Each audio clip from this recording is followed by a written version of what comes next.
No, we yeshiva people, we grew up with a certain idea. Chazin eine Redling dem Scheinheit lässt auch relative to Bible criticism, but nicht criticism to reading text Pshita.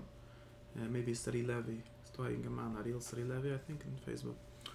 So is like in Chayker Mikra, in geschrieben days, and it's very important. What type of he's? Jeden Tag Kaplan, ich weiß. Aber he believes in the. Ich weiß, bin just like ich vielleicht machen in position. Okay, no, just in what's the Mahalach what? I don't know exactly. It learns, lernt. It's okay. Sachen sind eine Sache. Okay. But he was saying that one of the big things is in seiner Seite Ziegewand, and he sagt Muschel. I could tell no my kapitel Tillim, a Drepsapairik, a Parsha, and anything that you're used to reading. You know it, like Ashrai. And I'll read it to you, and I'll tell me which line is funny, which line doesn't read properly. And people look at him like, teacher, none of this makes any sense.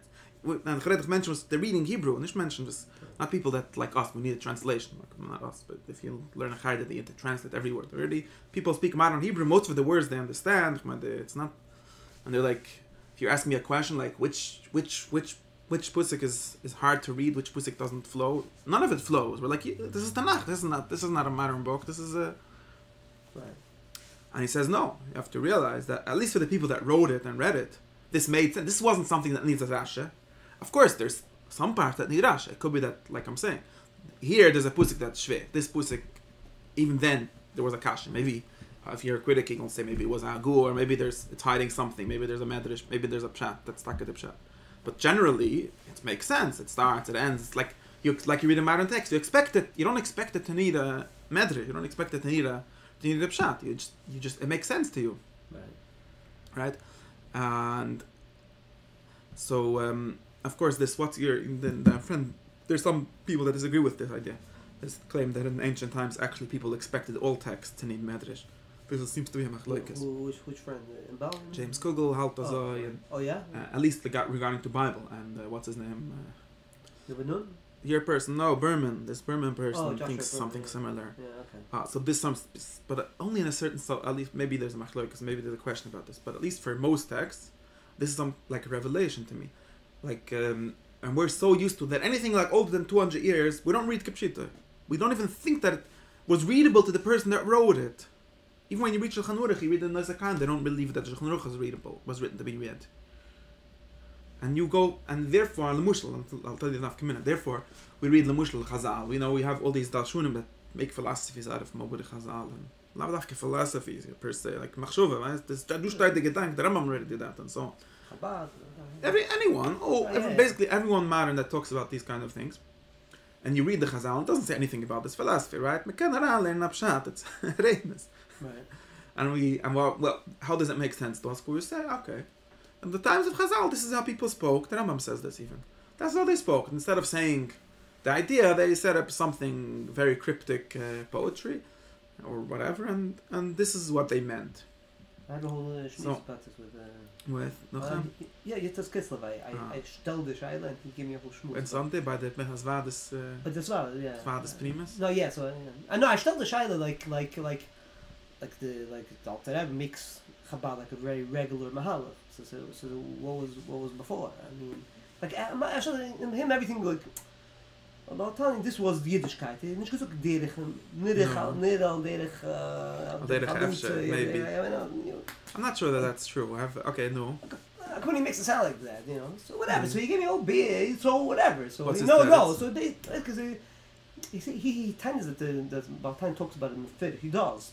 Not mamish like this, but I'm just saying he does talk as a mul. A moment gedacht daven as I feel. Right, there's such a title. As a lang. He says it multiple places. He says this. A mul getting bekitzer. Go you do the shomis.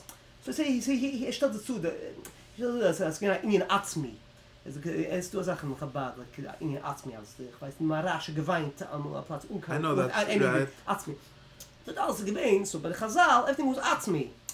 Und gedacht die alle teures mit Maß und Tariches mit Bonus betwille. But that's not the question. That's not my question. The question is... Yeah. I was just saying, basically... You could say that, but that's not the question. The question is something else. So what I was saying is... we'll get back. Yeah, okay. What I was saying is that So we're used to, okay, so probably when Chazal discuss, the Rogat Shabbos Toy, when Chazal discussed if Shemaim Nivrit Chile, Uretz Nivrit Chile, so they're talking about if the Choymer is important, the Tzira, the Koyach or the Pearl, such kind of theories, right? Right. And people think, we generally take this to be a normal, we don't know which is the right pshat, but at least this is a real way to read it. Okay, Shemaim is Maramis. If Holtzman meint deze pshat, Shemaim meint himmlische Sachen, Uretz meint erdische Sachen, and whatever the shal is, the Rachnis or the Gashmias, all kinds of different, the transcendent or the immanent, all kinds of different mappings. Now, what happened? You start to read other ancient texts. And really, let's like this. Really, these ideas, Mushla Koyach and Poel and so on, is literally Aristotle's idea. He made it up. He says that he made it up, and he explains what he means by it, and so on. And of course, it got very well accepted, and even modern science uses it, but it's made up. Right? And then you open these other philosophies. You read Plato, you read Aristotle, you read people. They were before Chazal. They were before most of the Chazal that we read, and they don't speak cryptically at all. They very plainly say what they think. Of course, there's some people that don't think that that's also there's an ancient tradition that says that also needs a medrash. It's not on the tradition. In the academy, the Platonists, they all said that Plato doesn't make a pshita what he says, and it needs a perish, and he said Baal Peh, Masorah. This very old idea. This way of thinking is a very old idea. In the Platonic academy, Plato's academy, Plato was Miyas the Yeshiva, was called the academy. That's why we get the word academy. It has a meaning. I forgot what it means in Greek. It doesn't mean the academy was Plato's yeshiva, and after Plato died and they kicked out Aristotle, he didn't become the yeshiva, so he had to make his own yeshiva. And the people over there, they didn't teach Plato Kipshita. They said that they're both gemeint, and we heard Baal Peh, maybe, who knows? You can find it even today, that even now, that's by the Chazanish does, they don't reach certain things the Chazanish said pretty clearly. The Mushal as we kennen ad noch dem am kennisch am darf machen zwischen der Chitze mit Bedike von der Herznig we can machen glach because it doesn't help. It says because in the Bedike is not because in my case because says that in Chazanish. We gaan Greinman nein, it's mamish moitziv she the chsish kamish gemeint ahead and ahin, and it's like but they say that you just Ryan and whatever like he says very clear, but says no, he didn't mean it. It's just lomdas. I don't know exactly what they say, but the mamish macher that they don't. Okay, but that's another a little slightly different, because you could say that I know about that. I know which mishkal he gave to each word he wrote. Right. When I write things, also don't mean everything literally. I hope that you don't take everything literally. Okay. You know me, you understand. Oh, this I wrote alatzat, and this I wrote stamel pilpilabal. That makes sense. I'm saying that they literally take whole dark concepts that he has and says, that's not medrash. But I'm not getting into this. But the point is that I'm saying is when I start to read these people, I say, wait, that's not true what I all time thought. The ancient people actually did know how to speak normally. Of course, they might have made some mistakes. Of course, some of the things they say are obviously shtisim to us, because we have, people have already figured out that it's false. But they're not speaking in this weird language that needs to be mefinach, that needs to be interpreted. They more or less say what they think, and therefore I said, okay, so probably Chazal didn't mean Greek, these philosophers, when they said, they probably meant whatever it is they meant. Why would I assume that they meant something? I know that the people, and then you start reading a lot of Chazal, Kipshita, and you start seeing that it actually makes sense. What's wrong with having a literal question? If the Shemaim was Nivret Chile Duretz, why are you so sure that that's a silly question? It's actually a very normal question. Starting the Pusik, and they have the Hikim, remember this different Psikim, some say like this, some say like that. It's not clear in Pashas Bereshis what's the order actually. So we have machlokes. What's wrong with them having a machlokes in the very? Why are you so sure that this machlokes doesn't make sense in the most literal sense?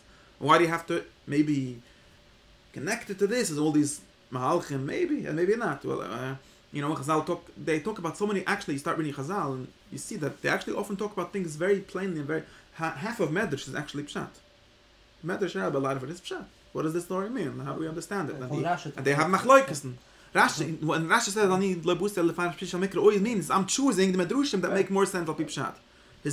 He doesn't usually make up his own pshutim. He usually just chooses the medrash that seems to conform best to the pshita shamikra and his understanding that has to match with the hemshich of the parish and so on. Yeah. So what? And then you see, okay, so what's wrong? So people actually could mean things plainly, and they have meant things plainly for a long time. Now, there's. So and therefore you could go back to the to the Chimish and say that you could go back all over, and it just becomes a little hard because we don't have language and so on.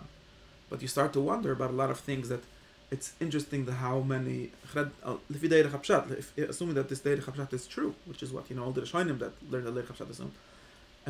You start wondering why did anyone think different. Let me give you a simple mushal, right? This really gets the criticism, but we have to think like this. Right?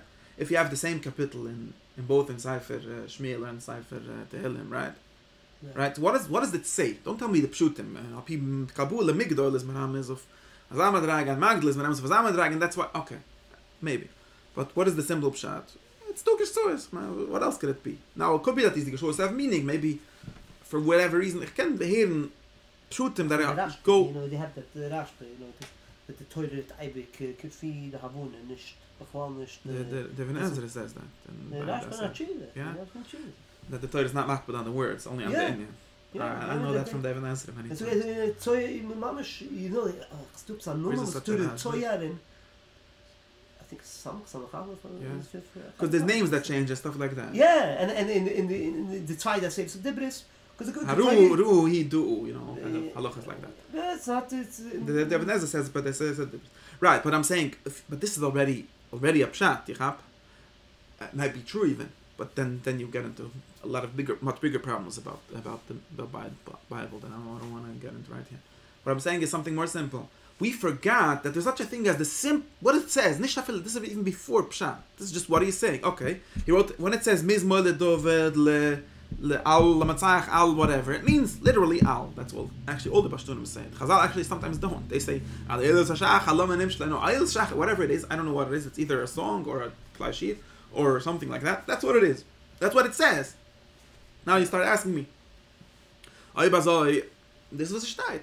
And if you see it doing the same pusik twice, okay, so it must be two versions, and sometimes it changes. Okay, maybe when I learn Tehillim, I usually say probably this was said first by Dovid, then someone else said it, and they say like that pusik.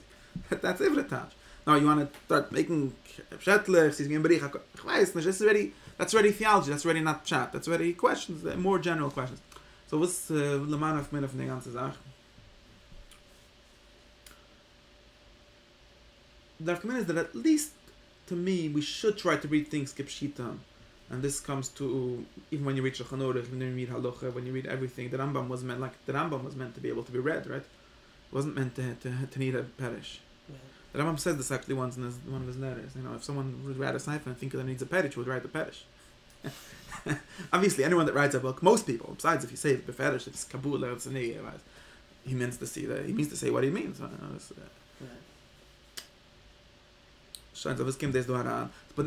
But now there's deeper questions, which are how things we keep on talking about how things get reinterpreted when you have different conceptual world, right? Because we have to go back to talking about Achtas Hashem and stuff like that, because that's really where we're kind of up to being stuck. But meaning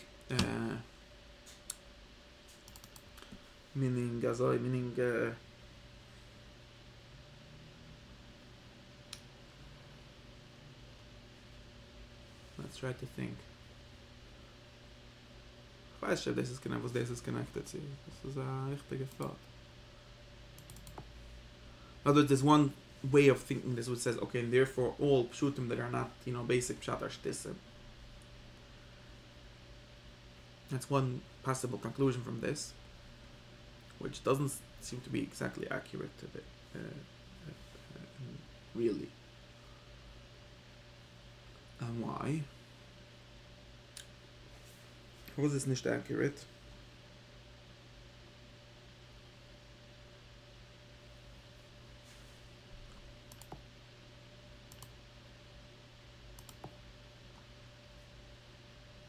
What was that guy's point? No, that's what he said. That when you learn this, you start to realize that I think that a lot of things that seem to people up at Kartzes and so on is only because we refuse to read things simply.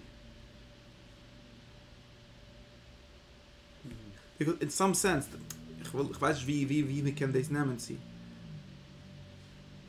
in some sense, that's why I started to talk to you about the Tehillim and stuff like that. In some sense, assuming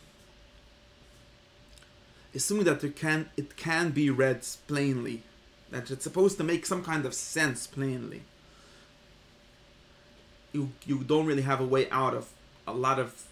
Actually, it is a way out. It's a very simple way out of all kinds of big paradoxes and problems that people got stuck with.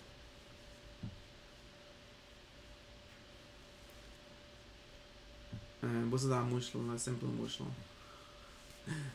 without getting very controversial.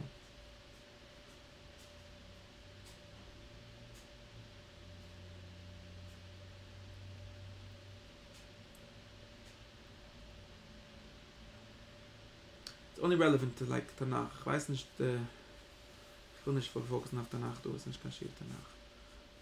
I'll might have from this obviously yes. It's about. I'll tell you what the mushal, a good mushal, right? But probably this is not controversial at all, right? Because what it says, right?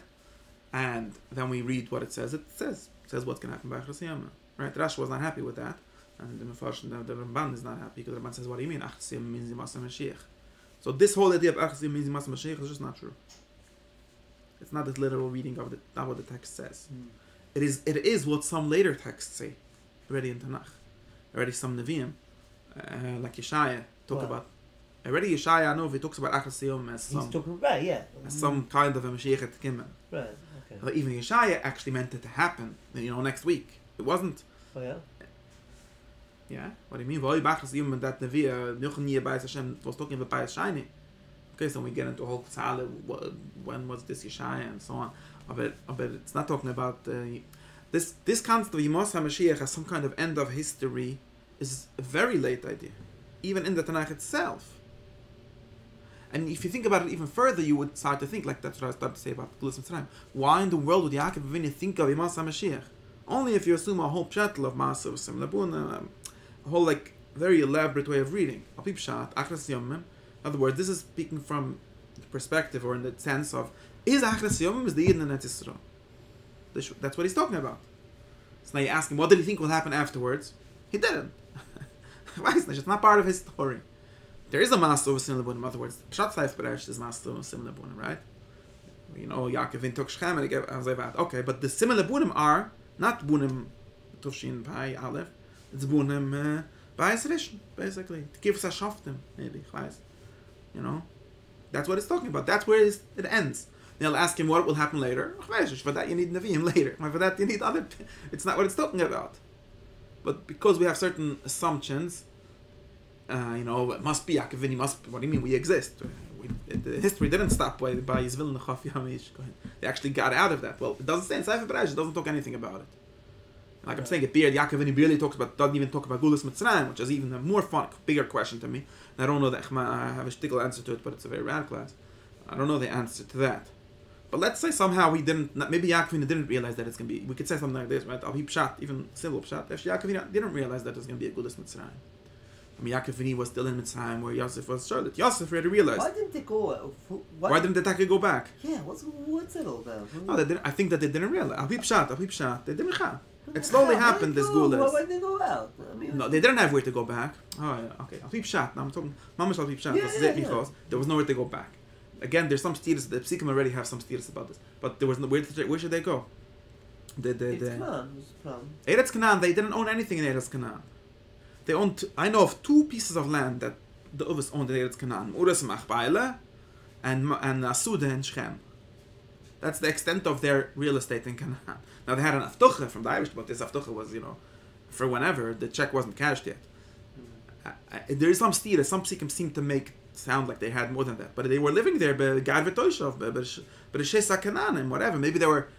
They didn't actually. And then you see Avram Avinu goes down to Mitzrayim and he just goes down and he comes back when he could come back, but it's not. And Yaakov Avinu is doing the same thing as Avram Avinu. He's just going to Mitzrayim because over there's food. And of course, there's this Nevi'ah. That Nevi'ah is that. But Yaakov Avinu doesn't. No, it seems to me. No, Nishpok Bekati. Ah, so wait. Yaakov, that's what I'm. Let's try to work this way. And what I think I'll be shot right now. Yaakov Avinu understood Anochi Alchu Gam Uloi to mean himself. When the Eibster said, "The Noich Ardim from Mitzrayim, Noich Acham Ule," what does it say? Yosef, you just Yudel Anechu. In other words, this is not talking about the Klal Yisrael. Right. Okay. This seems to be talking about Yaakov Avinu. And he was Mekayim that by being Mashbia Yosef, and that was Yosef, Yushis Yudel Anechu. It says, Chaysh Pinkler was this man, Yushis Yudel Anechu, but Vayaif called, when he kissed, when he died, it means something like that. It means Yosef will be there to take care of your dead body. It means something like that. I don't know what the idiom actually means. And he did that, and that was Mekayim. And Yaakov Avinu saw it like that, and he didn't seem to worry about what's going to happen with his kids, and so on. And then, as far as he's concerned, whatever, they'll go back when there'll be more, maybe there was still not enough money or whatever. And later, when Yosef died, which is, it's not so many, it's like, no, it was much younger, right? And when does Yosef was born, when Yaakov was, 100? That was something. Dann schwarze schon mit das mit 22 Jahr, ja. In him sind das No, the 17 is going später. So 22 plus 7. Vayika Shnel Yosef. Yosef was born 84 plus 22, right? Minus 22 minus 17. Right? What's 22 plus 17, right? Nicht minus 22, verkehrt. It depends how you do es rechnen. Ja, ich weiß weg bei hindert. No, right. Ich bin mit 3 noch.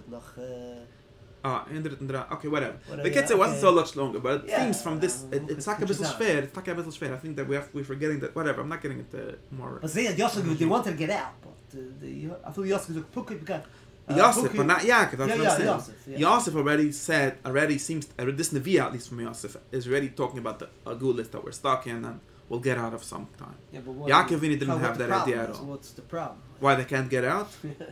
Oh, because yeah. Why? Not even B'tor Avudim. B'tor, you can. Nachamol. It's very hard to real. I don't know. Look, these stories were written. They're not written b'shas mas. It's very hard to figure out who did he tell it to. What does it mean? Okay, I can't just say on this. The point is that even without getting into these kind of questions, why they couldn't go out? Yeah, they got stuck there. That's the pshat. Slowly they got. You read the beginning of Sefer Shemos, you'll see. Slowly they got stuck. They were living there, and they were became part of the economy. And you don't just leave, man. It's not easy. And then at some point, it seems to have been a very minor point actually. For the most of Mitzrayim, for the most of whatever 400 years, however long it took, it were just people living there and paying taxes. That if Simon Slorim Surah Misim, it literally says they made them pay taxes. In the beginning, they didn't have to pay taxes because Yosef had a deal with Pare. Meist was they daven to taxes, we get non-profits. That's what happened. And slowly it seems to have become worse. There was some Tzuras HaShibud, I don't know how long, different ideas how long it was, but it wasn't most of it. That was the big problem of Mitzrayim, wasn't that? Fellow, what's the name? What's his name? Chag Meska. No, was up there. He times that the whole Avudim and Mitzrayim, there was that whole like a class. Yeah, so it's kind of everyone Avudim, Bais Avudim. That's what the whole place was a Bais Avudim. That's the way Mitzrayim ran. It wasn't like Avudim, like they were the gods Mitzrayim, you know, like the. It seems that at some point it became. You see, they weren't Avudim in the regular sense. It is Gosh and they went home at night. They weren't living on some. So it seems that at some point it became worse. It wasn't the Holocaust. It wasn't the concentration camp. Right. Of course. Yeah. At some point it looks like there were bigger problems and so on. Besides then, Moshe Rabbeinu was like leading an independence movement. It wasn't just like. You got used to gegessen steht yeah. Yeah, you know, it wasn't like.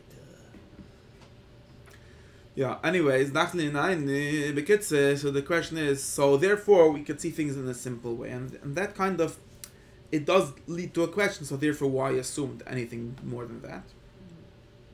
Is that a question? Well, what? There is a question. Therefore, why assume anything more than that? Like, why are we so sure that there is any reality to the pshatel that Yaakov Avinu is talking about Bias Mashiach in our sense? Like, if what he makes total sense, makes total sense. The Psikim doesn't say what. It doesn't say. There's only the Bachas Yom Sadrash and Achas Yom. No, that's all it is. You see, the Ramban thinks that it's a pshat. Yeah. You see, yeah, he thinks that Achas Yom in Bible always means what he calls Yom Mashiach. I don't even know where we understand what is most exactly the concept means. I don't think it's a drasha in Rashi. You could say the Ramban thinks that it's pshat, and that's why the Rashi, like, even Rashi is because it's like something bothers him in pshat. The slight Achas Yom doesn't say Achas Yom. He doesn't realize that Achas Yom is a relative term. Achas Yom just means later. Doesn't mean the Achras Hayamim. But once you think like this, then you start to think, okay, okay, so therefore, like Reb Hillel asked, when he had this very serious question, I think in Pshat. I don't know that there's a good answer. Reb Hillel, from the Gemara in Sanhedrin, said that there's no Mashiach, and he was right, I'll be Pshat. Where do we get the idea of Mashiach coming at all? Where it doesn't, there's not, even if you take all the Bible literally, there's no such a thing. What do you mean? Maybe in Sefer Daniel, I weiß nicht. Well, they talk about it, no. Yeah, Reb Hillel talked about it, and he said, yeah, it's talking about Chizki. No, but the woman is like kashas are that that's too great, the kashas of us. I don't know. Okay, this is not right. It's just Zedich Agav. It's a bisschen okay. Kitzur, we have to get back to where we're up to.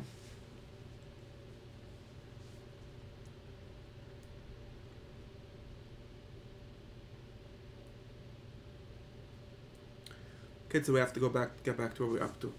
Noch machen das.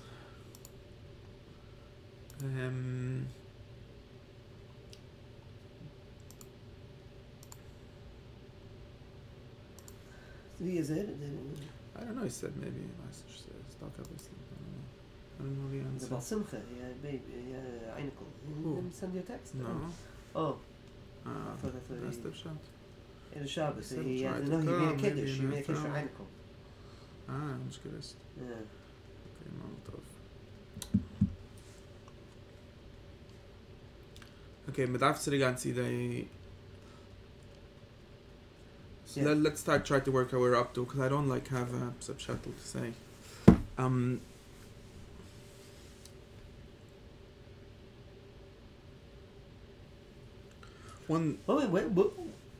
Maybe we should talk more. I'm interested. We have to also, let's talk about the God of the Bible, no? Yeah, that's not going to be my... I think you could say so much dism about it that I don't know. I don't have a good... This is awesome. According to what I just said, there's a big problem with this. Yeah, why? Because number one, there's two big issues in general with all these kind of things of talking about Pshat. I was trying to emphasize I don't think it's my subject. I want to actually know what... the most radical way of saying it, the God of the medievals is a much more thought out one. I actually, my working hypothesis is actually that they're definitely better than what's before them, at least in the philosophical sense. It's worked out. They try to make it stem with everything. Okay. With science, with the Torah. They really did an amazing job. People like the Rambam, but not only the Rambam, even the Rambam. They really make a system that works. Rambam? Yeah. What sense? He does. He works out things in the sense that they were the Mekabulim. They're all. You were looking at. They're all like. Mekabulim is something of medieval. Okay, the Ramak is, but they're all really trying to make a system that works with everything what we know. They're it's very grand synthesis of things, and if you look earlier, there's nothing of that. There's really nothing of that. So, I don't think Lamazing Nazoi. I think personally that anyone pretending to go back, there is this. So Lamach trying to look a bit.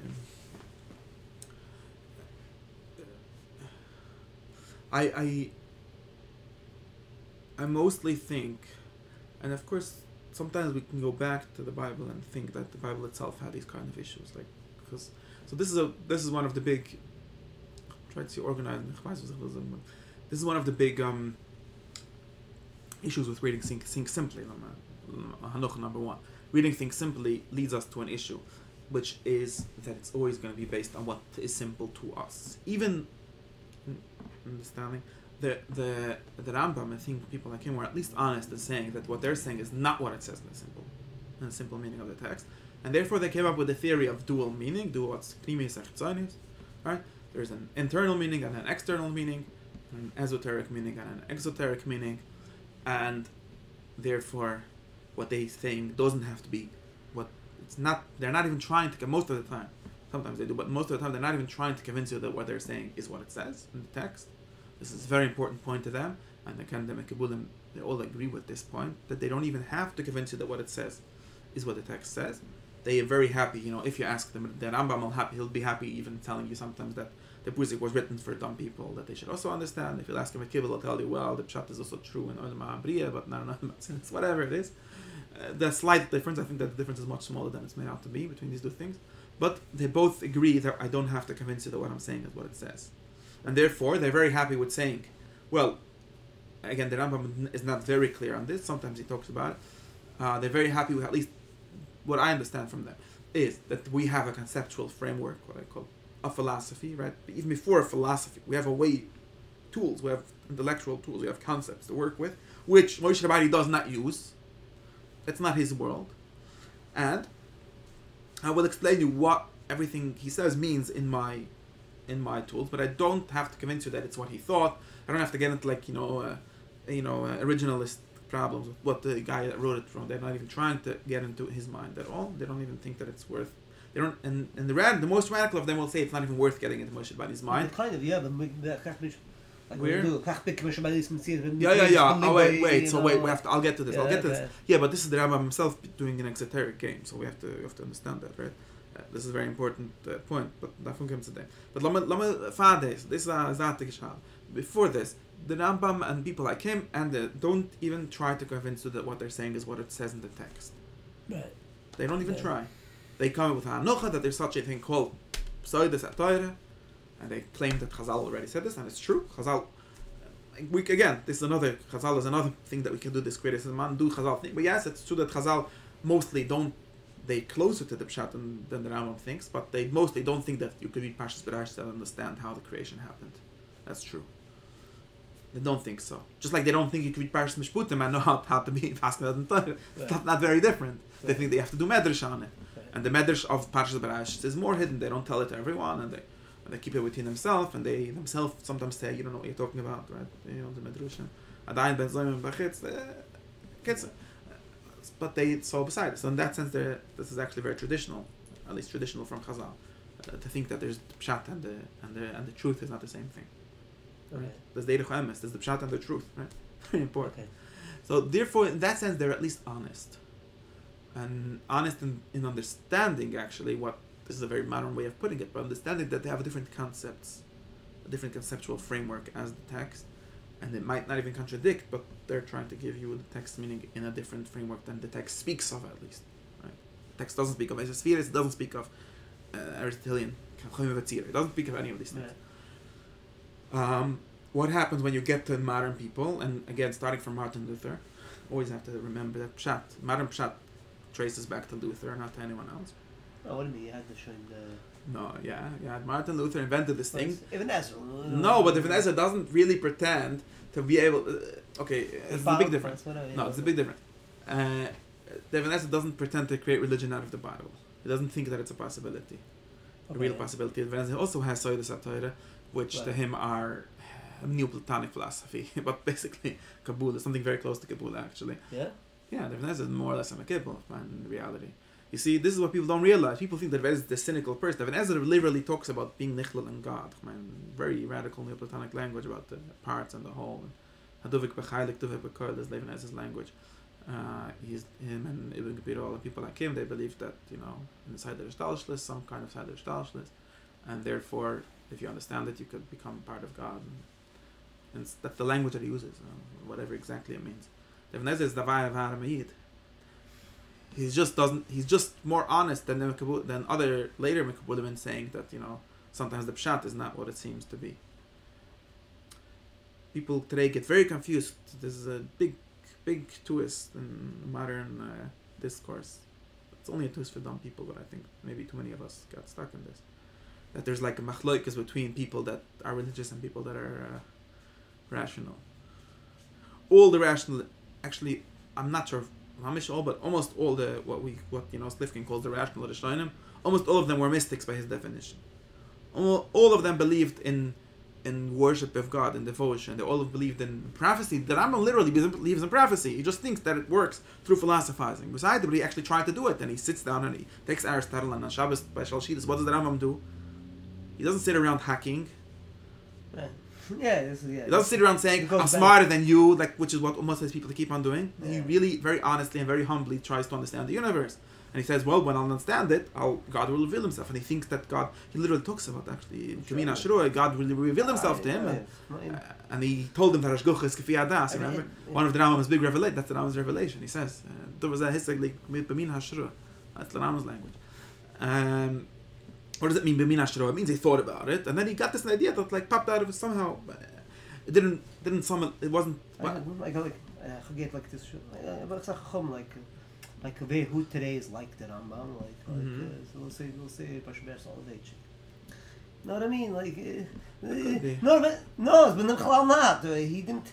Especially never learned science for Dweikes, you know what I mean? Science, he got a brighter man. He knew science. He held the post to know science. He didn't do it for Hashem. He didn't do for I know. I think that scientists do. I actually think that many scientists today learn it for Dweikes.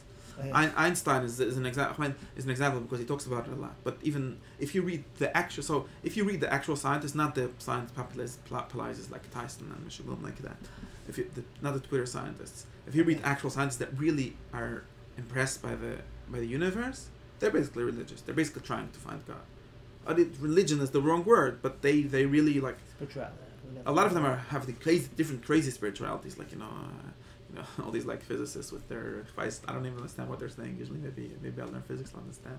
But a lot of them are actually believe that the world is only they literally say these things. But you see that even when they're trying to figure out their equations and stuff, they're actually after the mind, what Einstein calls the mind of God, or people like that. They're really trying to understand. They really bedvaikus from it. They like really they really don't want to live in the world of this. They want to live in how the world really is, which is the concept, which is the laws of nature. This is very close to what the Rambam sees as Dvaikas. And Aristotle also, they also saw philosophizing as the biggest human, the most pleasurable thing also. What of this Hashem. But none of them, what modern day people think is rationalism is laching on skills. Like, seriously, what do you want from my life? Of course, the skill doesn't work, it never was supposed to work. What do you want? It's a placebo, like any other placebo. But the Rambam didn't believe because he had a real religious problem, because he thought that at least of the Zura, besides, you don't really care about this. Who's got Yichon of Zura, the Groise Leuchim King of Zura, do you even know what you're talking about? And the Rambam's assumption of what of Zura is don't even make sense, rationally. Okay, we have to get, this is really a second part of Mashir, I have to talk about this more. I try to figure this out, because I think that there's a big elephant in this room here. When with the whole thing that the Rambam did about Akshan, I think that we need to dismantle it in a very serious way. At least we should see what is going on, because I think that people totally don't know what's going on. But Fadem, what was I saying? So yeah, of course, the only thing is that they have chutzpah. You see people get very hung up on this like chutzpah. He's ready to say that this Chazal is nonsense. The Even Ezer is ready to say that. Like Chazal, yeah, most of the time they know what they're talking about, not always. Things like that. And this people say, this is not because it could be being very religious and being cynical about certain things is no shaykh. The Even Ezer believes in astrology, right? And people are like, the Rambam was smart for not believing in astrology. Well, the Even Ezer thought the opposite. He thought that if you don't believe in astrology, you're dumb. Because to him it was a chachma, and he thought it had proofs and so on. The Rambam whoever taught him science told him it's not true, whatever. He had reasons. There was machlokas about this. But none of them are obviously false. Astrology isn't obviously not scientific more than Aristotelian Nasura and Galgalim are. It's both ideas of how the world works, and they each have systems that they worked out to figure out. And modern people don't usually accept astrology as true. Modern scientists and so on. Was? Neither they accept the Gadol. Of course not. Exactly. But both of them are reasonable speculations. They're not. People have this like funny funny grouping. Like there's the rationalist and there's, I don't even know what that means. Like it's very important to remember that. And ich will gerne Muslim mit Even Ezer. I like Even Ezer even sometimes more than the Rambam, because you can see him getting like mad, like he's very personal. Yeah, the Rambam, that's very.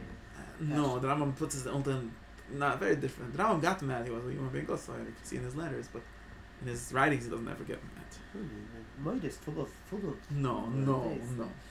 It's full of laughing at Tipshim. That's not really what I care about. So a little bit, also not so much.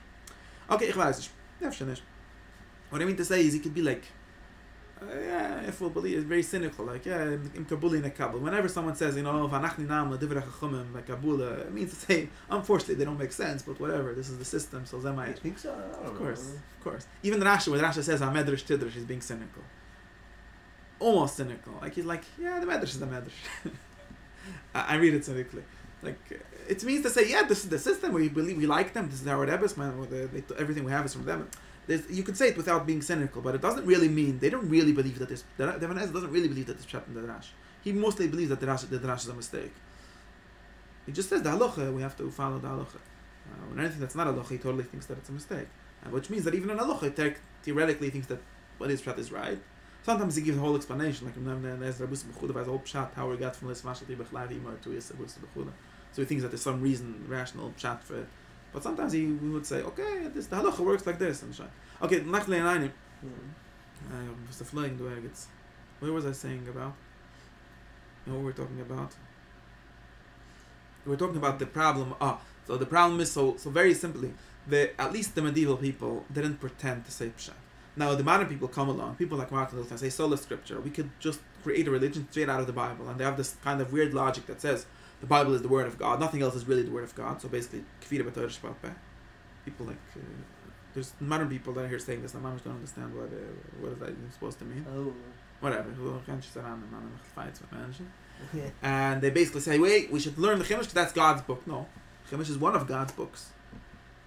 No matter if you understand Torah Sheba'al Peh Pshito as Moshe Meinatz gebrengt to Das Chum, there is not only one. God has more than one book.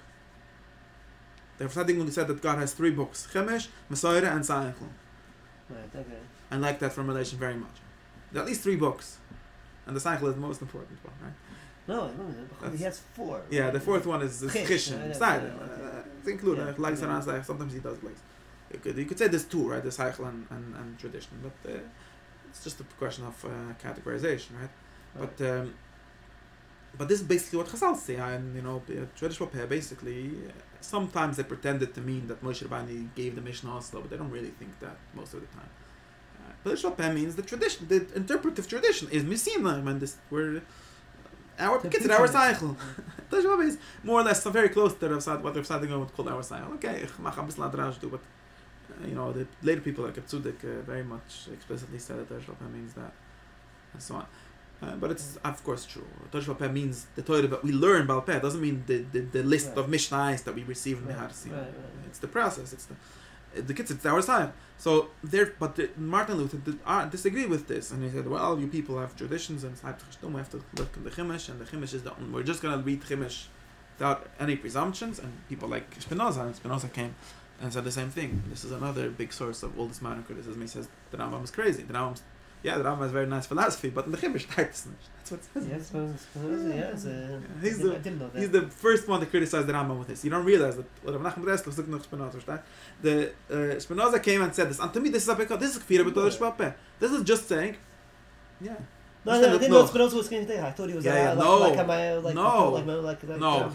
Spinoza is just a Jew that comes out of the medieval tradition and criticizes the Rambam and says, well, it doesn't say in the Chumash this.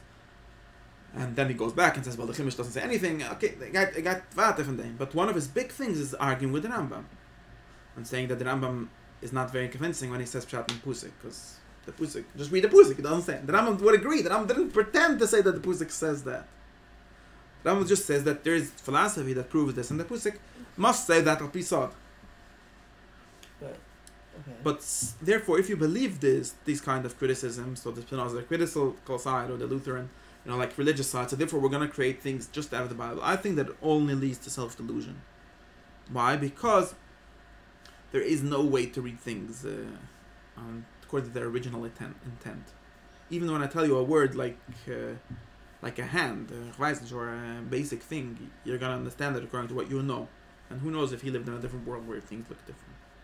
There's so many examples of anachronisms that we figure out. Now we're very interested into this, figuring out why things are anachronistic and so on. But even the concepts, the things that are very hard to point at, are very hard to figure out how it actually works. And just an controversial examples, but for example, the Rambam came up with this idea of Chasimas HaTalmud.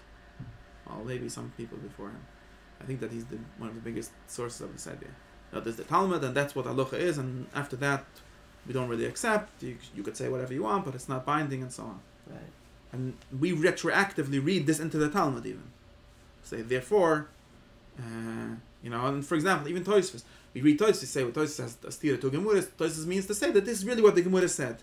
Because we have the Rambam's idea of Chasimas HaTalmud. Right? But Yitzchak Loi comes today and says, Who told it? Does Tosis ever talk about Chasimus Talmud?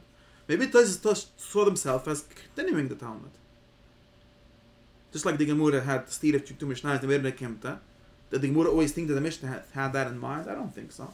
Lav Dafka, that's only if you assume a kind of Chasima structure all the time. But maybe the Gemara didn't think like that. I tell you, maybe Tosis never thought like that. Maybe Tosis saw themselves as continuing the Talmud. The Talmud hat gesagt, eine Kinder macht es noch besser. Of course, they use proofs because they assume that this is a good logic and so on, but they didn't. Who told you that Tosis thinks that the Talmud's a Vuraya? Tosis thinks that Minig and so on. There's something. Repeat, it's just as good as a Shikl Gemur. Tosis doesn't think that there's a hierarchy of sources. Right? Tosis literally doesn't. The Rambam, when he sees a Minig that's the Loika Talmud, he says this Minig should be destroyed. Tosis says the Talmud should be explained. So, and we're so sure that Tosis. There's Menogim and Esaveter also. There's Menogim in everything. Lekilla, Lechimmer, and Esaveter and everything. There's not only Menogim in when to daven Ma'ariv. Not only that. After is not another. But why the Rambam wanted us to do the Talmuds of Toras? Also, okay. He knew that he can't change it to reality, but he would have wanted you. Mostly, he would have wanted you. And of course, the Rambam himself knew. But I'm just saying we are very used to thinking in the Rambam's way because he taught us that there's such a thing as Simchas Talmud, and we're so sure that everyone else assumed it, although they don't say it. And I'm not saying, I'm not deciding something. I'm just giving an example of how when you have one concept, you automatically read so many things into that concept, and it could be that you're reading everything upside down. Maybe it's the opposite. Maybe Toys are the biggest Apikharsim ever. Maybe Toys are the ones that say whatever it says in the Gemara. We always think Toys is the biggest Maminim. They think that the Talmud is coherent. We have to. Right? The Rambam maybe says, it's machlokes. No, maybe Tosis says the opposite. Maybe it's just the opposite. Maybe Tosis are the smallest aminim in the Gemara. They just think we can do whatever they did. We're just continuing it. It's like the thought, right? I don't know what's true or not. It's just an example that I had from this morning. How people get used to certain background assumptions of how the world works and how the Torah works and so on. And it's so hard to... the Pashto, the Pshat, when Tosis says Pshat, so it makes sense it's the Pshat in the Gemara. Okay, I'm not talking about Pshat. I'm talking about Pshat. You know, I'm just saying there's these background assumptions. Nobody's going to tell you what happens is whoever says it explicitly wins usually because the other person didn't say explicitly that he holds differently, and sometimes he convinces himself that he thinks like that. And it's just not true. People didn't think like that before someone articulated in that way. It always could be, and therefore people, it's mamish funny to me. You read all these modern people that I've heard. It's a good example of a Lutheran Haraidish interpreter of the Tanakh. He really pretends that his pshutim are just from the Chumash. Sometimes from Chazal and Halacha, and then he has to pretend that Chazal is what it says in the Chumash because he's stuck in this concept. You see the Malbim and the Raversh, they both don't believe in Torah Shvel Peh. They're both stuck in proving that Chazal is everything it says in the Chumash, which is true in a certain sense, because of course Chazal saw themselves as learning the Chumash. They didn't, but they also made stuff up and put it into the Chumash. But they don't believe in that because they accepted this paradigm that there's only Torah Shvel Ksav and everything, and they kind of don't really believe in Torah Shvel Peh as a real source. I think the Hirship does. Okay. How the Torah Shvel Peh was only like Kiddy as a Tziginim was like notes like Torah Shvel Peh. Not exactly. That's the Malbim shot I thought. Anyways, but even that is wrong because even that is a whole time working. It's so mishnish. So that really everything should be written down. Right. Really, there's no. In other words, there's no independent source besides for the Bible. This is the source. Okay, so it's shorthand notes. So we have all kinds of ingenious ways of explaining how something that says Tefaket could be really what it says beside it. But I'm saying I think when I look at all of this, I think this is very dishonest. Not is it dishonest, it's self-delusional. Because for some reason, all of our verses of Pshutlach and everyone else that does this, for some magically, they all turn out to be what he would have thought without having a Chumash. Pink. He never says something that would only pass for someone in Spain in the 12th century. He always says things that pass for someone in Germany in the 19th century. Like, amazing. And it's amazing how the Goyim that are reading Chvaizvus are coming up with very similar ideas. And you really, the Red Zachan that you just took it from the Chumash, you really think so? Like, how could be so naive? So what do I think? Of course I don't think he's lying. I think he really thinks so, because he doesn't realize that his background assumptions are not from the Chumash. They're from his culture, they're from his tradition, from all kinds of things. And therefore, he's so sure that the Bible is, people are so sure, Martin Buber, it's very so sure that the Bible is talking about democracy and anarchy because it's against Meluchim and Sefer Shmuel. Yeah, and I'm looking at it, it's one shot in Sefer Shmuel. He wrote a whole book in Sefer Shmuel, Martin Buber, to explain what kind of Medina we have to have with Peter, be Sefer Shmuel. And I'm like, okay. And how about another pshat? Maybe Bechlal Shmuel Lenovi is concerned with something totally different. Maybe he's Bechlal worried about, maybe, I'm not getting in yesterday. Maybe he was worried about something totally different. Why do you, maybe sort of, why are you so sure that he has your political concepts? There's such a thing as a monarchy, there's such a thing as an anarchy, there's such a thing as something in between, there's such a thing. And therefore, you put him into one box. Maybe he doesn't quote any Mefarshim, he just says, this is what it says in the Tanakh, right? And so I think that not knowing where your assumptions come from, and not knowing where your tradition is, actually, and pretending to say what it says in the Pusik usually leads to greater lies than saying, the Pusik seems to be saying this, but I think that it really should be saying that, and I'm going to tell you this spot. That's why I think that the medievals are much more honest in this sense than the modern interpreters, and therefore I don't trust any Leibel Minzberg, all these people. It's amazing what stupid things they think the Chumash says, because that's what they're stupid, they would have thought without the Chumash also. Like, seriously, and nicht nur this, it doesn't let you actually have, and so that's one point. So first point is that I think you're more honest when saying Chumash seems to be saying this, but it really is saying that. But then when you say, no, I'm going to figure out what it really means. Why? Because it's impossible. There's no such a thing what it really means. It's impossible. And you're closer to that when you say how it doesn't mean what you could identify with, and when you do identify with what something you think. At least in the first step. That's why we have two steps. There's Pshat and there's Sad. There's the real true meaning. At least I know that what I'm saying is not, it's so funny to me, I read all these modern people, really think, some person really thinks that Zionism is what it says in the Chumash. Another person thinks the anti. You read the 929 website, it's amazing. It's there's this 929 website from Benny Lau. You know the 929 project? Okay, Okay. Benny Lau came up with this idea that we should learn more Tanakh, so he made a Tanakh Yomi, whatever. And he set up a website, 929. Whatever. And, because it's 929 Prukim in Tanakh. And then he invited a bunch of different people, everyone should write Psatoira on the Peirik of the day. There's some shadows, most of it is Benny Lau again, where is it? Benny Lau, is it Benny Lau? Okay. Where is this? You know Sramaya Yisrael, whatever Lau? You know the other Lau is his nephew. Okay. The Rav Arushi is the Rav Arushi's nephew. A Kitzur HaMaaseh, and it's like mamish a full-length demonstration of how every single parak in Tanakh, every person thinks it says exactly what his politics would have been without the Tanakh. And every parak you see, du starten auf einer Rechte, du starten auf einer Linke, du starten. Seriously, at some point someone should take a step back and say, either this is all shtissen, or we should figure out a methodology for deciding which is shtissen, because this doesn't make sense. This is impossible. I live for them Chams, I'll say I get, but explain me, how could it be? Looking at the mitzvah, 11 mitzvah was also so bad in this?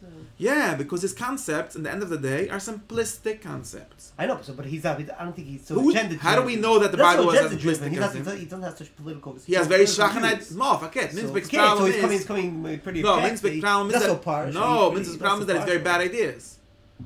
He has very schwach ideas. He doesn't know how to think about ideas. He knows a little bit how to think about Pshat. He has very bad ideas, and the ideas that he doesn't have, he doesn't know how to articulate them, because he doesn't read any philosophy, he doesn't read anything that actually explains how ideas work. He only reads Chumash, but Chumash is not a way to decide ideas. Any of the ideas that he has are just what his mind, at the first glance, thought of, and then he puts it into the Chumash, and then he wants to convince him that's what the Chumash meant also. What's the shaykhs? Maybe the Chumash was more philosophically sophisticated than you, or maybe less. Ich weiß nicht.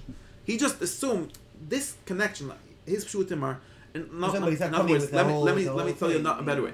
Leibel Minzberg has two parts. There's his pshat on the level that he organizes parshas, and he wants to that's just technical. It's that's on the level of before pshat even, right? Okay. That he does better than most Chaydish Eden, because he does it. Nobody else learns that.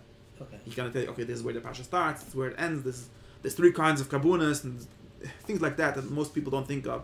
So at least you're thinking of it. Besides that chart is one thing.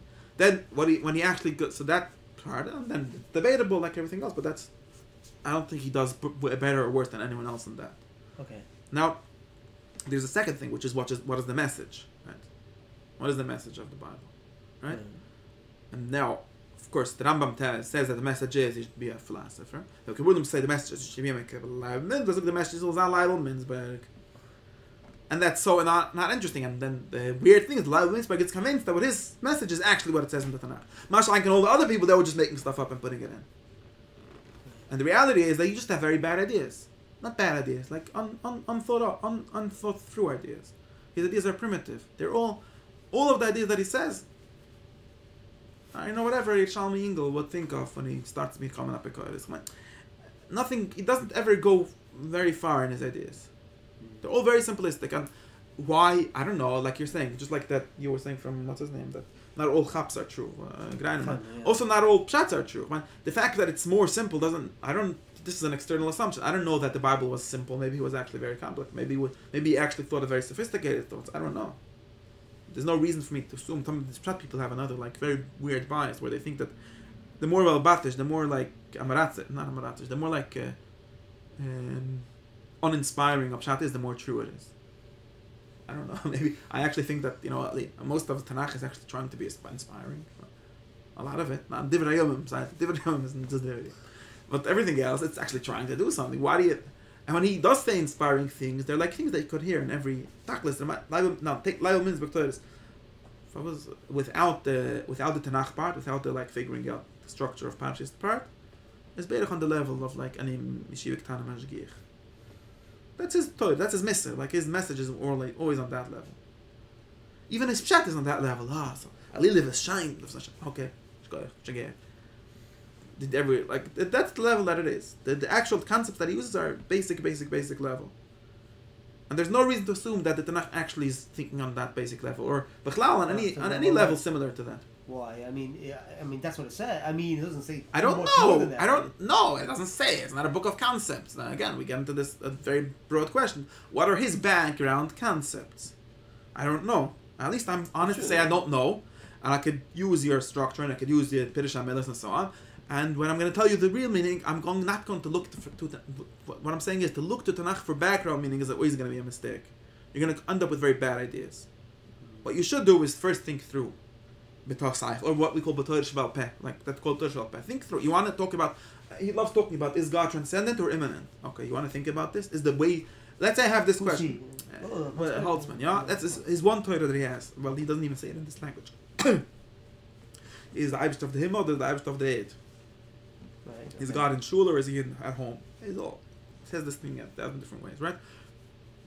Very important question. Very important question. But is the best way to research this question to read the Bible? It's the worst way. Because whatever your bias is, you're going to think it says. The best way to think about this question is, I don't know, maybe just think about it. Or maybe read some people that have thought about this problem in the abstract. I don't care if he's a Goy, a Yid, a Muslim, or a Hindu, or Chazir. Read what he has to say. See if the idea is then you'll usually say, okay, this is the side of the Torah. I don't have a problem with this. I just think that he's assuming that because the Torah is Dvar Hashem, and because this is the most pshat, honest way of figuring things out, so therefore my concepts are also what it says. It's not what it says. Your concepts are just concepts. I was just saying, but if you don't come with any biases at all, there's no such thing as not any bias. No, why this question? So he's already looking for the he does have, he wants to be immanent. Right? He wants to think about, is God transcendent or immanent? No, just if he has, and he also wants it. He always wants it to be immanent. Right, that's what I'm saying. That's also true. Yeah. That's also true. No, but if he wouldn't, then but even if, and so he would be coming to because how do you know that when it says avaya, maybe it means I don't know. It's always going to be some level of superimposing a concept that doesn't exist in the Tanakh. And of course, after you have it, you could make it very nice pshutim, and maybe you'll even learn something new in the process. But the actual concept, you're not actually working through the concept. You're just. I think that his concept is still stayed on the basic level. In order to work through concepts, what you have to do is think about them, and not worry about what it says in the Pusik. Then we could say that it says in the Pusik beside it. It's clear. It's pretty clear that they did. I think that they didn't write once upon a time. They wrote differently than they didn't write so much. I think. So again, they wrote a book. They didn't write. They didn't write it. Even today, even today, when you want to really learn something, it has to be one-on-one. I mean, so They when they wrote a story, they didn't write the a little emotion. That's the sod theory. That's the sod theory. Yeah, I'm just saying. But you see, there's written like very it's only very halfway vague. true about, because Aristotle managed to write about immanence and transcendence without saying Meshulim. That's what I started with. Okay, this language of his God transcended to immanence. Okay, so Aristotle did. I'm just saying the Torah did it. Also, the Tanakh wasn't written like that. I mean, they're fine. I So mean, Tanakh is not I didn't that say kind nobody at that time did. But It's Tanakh true. didn't do It's that. not that kind of book. It's not a book of philosophy. It's a book of Torah. No, but nobody did it there. I mean, that's was just that wasn't the way they wrote. I mean, In that Gegend it wasn't. No, but the question is if it's the way they thought. Maybe they didn't think either. Okay, this is an open question. I'm saying I'm more happy. I'm just saying that I'm more happy with the person that says, like you're saying, they really did think, not intuitively, maybe like ba'atzminish, but right, yeah. It's always possible, and there's a good reason to think. There's probably much more going on, but the whole idea Medrusha Chazal, took Medrusha the story Medrash, not Drushas. No. Aguda, No. Aguda's Chazal assumes that there's a whole much longer stories than what it says in Tanakh. That's of course true. And just parts of the things. The level of story, on it's for sure true. I mean, the Tanakh is very short. There's very few words. Right, yeah. So, like Yosef, it says the parts that it wants us to know. Of course, there were other parts that we don't know. Right. And they were speculating. The Medrash says, well, maybe this, maybe that. Right. Of course. But Okay. I'm not and the same thing with halacha. Of course, the Tanakh doesn't really think that it says all the halachas that there are to know. Right. It says the most abstract, whatever, some examples, some concepts. Of course. And of course, you could say the same thing for theology if you want. I'm just saying, but don't, when you pretend, and also this is a third bias that people that only care about written texts. There's another way of saying it, very important. No. Why did I say that's the third thing? After all the cheshbon, because otherwise I don't know what I'm talking about. First I said that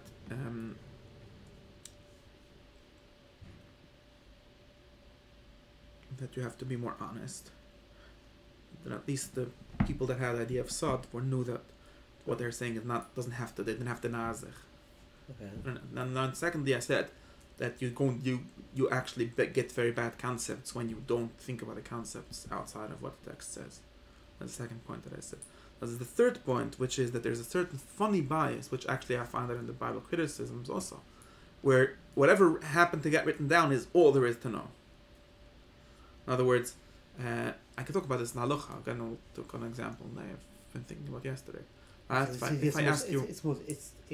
that's the most absurd of everything. If I'll ask you about this, but this is like actually a guy like him, like Dennis Prager, like a religious person. But religious person, but not halacha. No. Shabbos without halacha, you know. No, Oh, of course not. No. He doesn't do halacha. He Shabbos. What does it mean? What's titted? What's the problem with this? No, what does it mean? What does this guy do? No, but that's another question. This is up to people for some reason.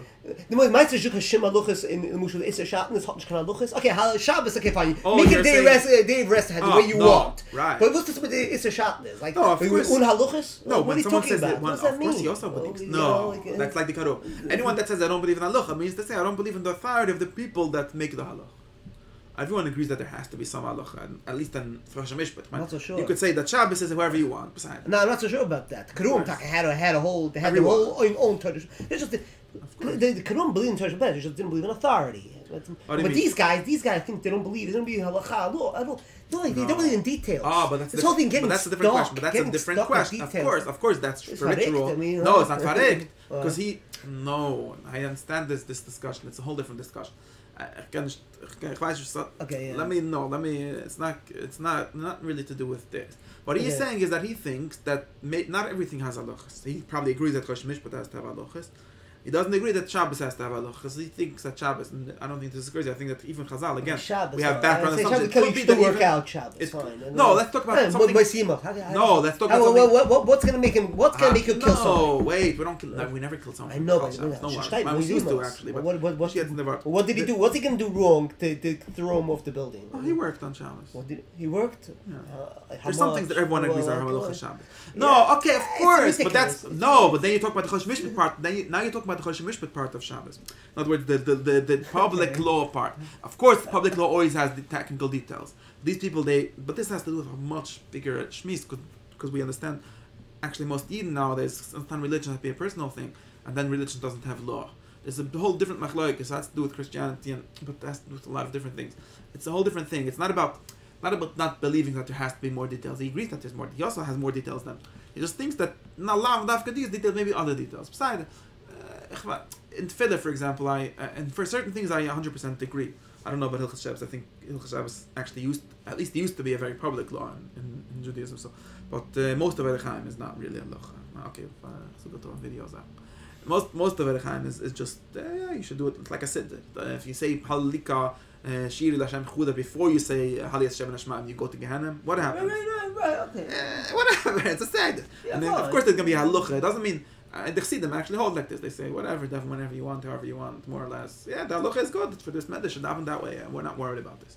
And if the beam is gonna be in the middle and not in the back, of course, if we have a fight with some reform people, then we're gonna make it into it's not real. But so he says the same thing about Shabbos. The machlokes what's the limit? Everyone agrees that some things are not halacha. Okay, what's the point? No, what I'm saying is something else. No, we're talking about Kimon. Hello? Minute. Hello? Hello, ja? Wie lange da in dem Kimon ist du Baruch Hashem. Du mit Nashir, ja? Yeah, you didn't know the she's going on? Oi! You knocked on the door? You thought before somebody was at the door. It's gedacht daran, Kim. Hey, bye. You can still come for a little bit. No, come. You can still come a little. Okay. Well, I'll come. He said to come. Come, as long as... Come. Hello? As long as nobody comes back, we could learn. I think he's coming. He came, he should have called or something, man. I can do it. When? Jetzt? I don't know. You would say, the man said, call spät. Okay, you should just walk in if it's the time. Okay, the kids said, what do I want to say? No, so that's another discussion. To what extent does everything have to be law and what does it mean? Okay, sorry. What I'm saying is something very different. What I'm saying is, let's take a... Hello? Come in.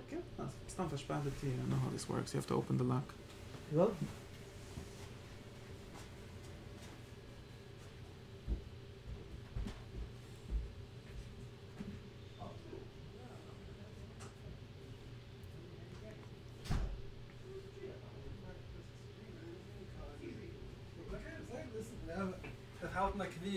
Man darf... I don't even know where... Oh, Shalom Aleichem. How are you? You said that you need Mazel Tov. Yeah, you didn't get a thing for me? No. On my list, let's try you didn't get.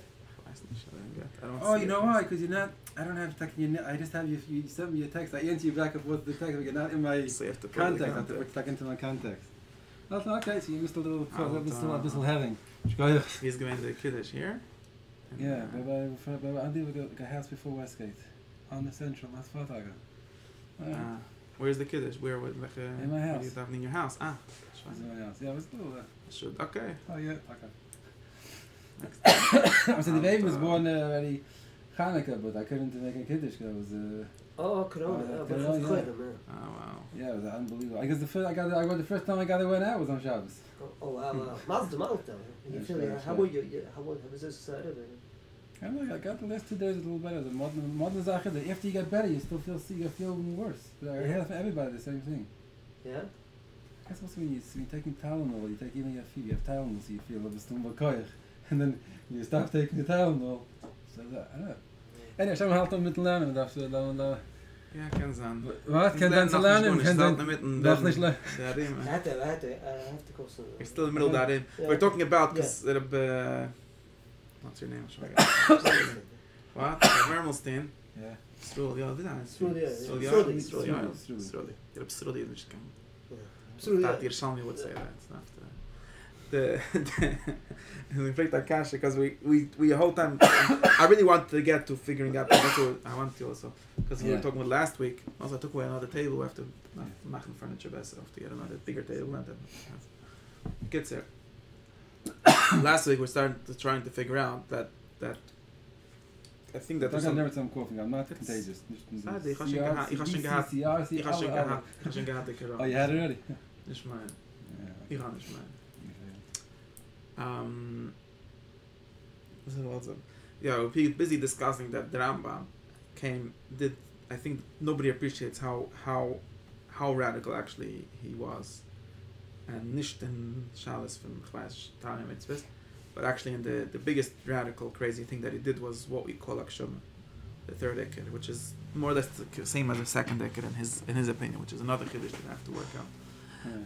I said it already, right? You have to figure out how it actually works together. It has to do with how his proof works, apparently.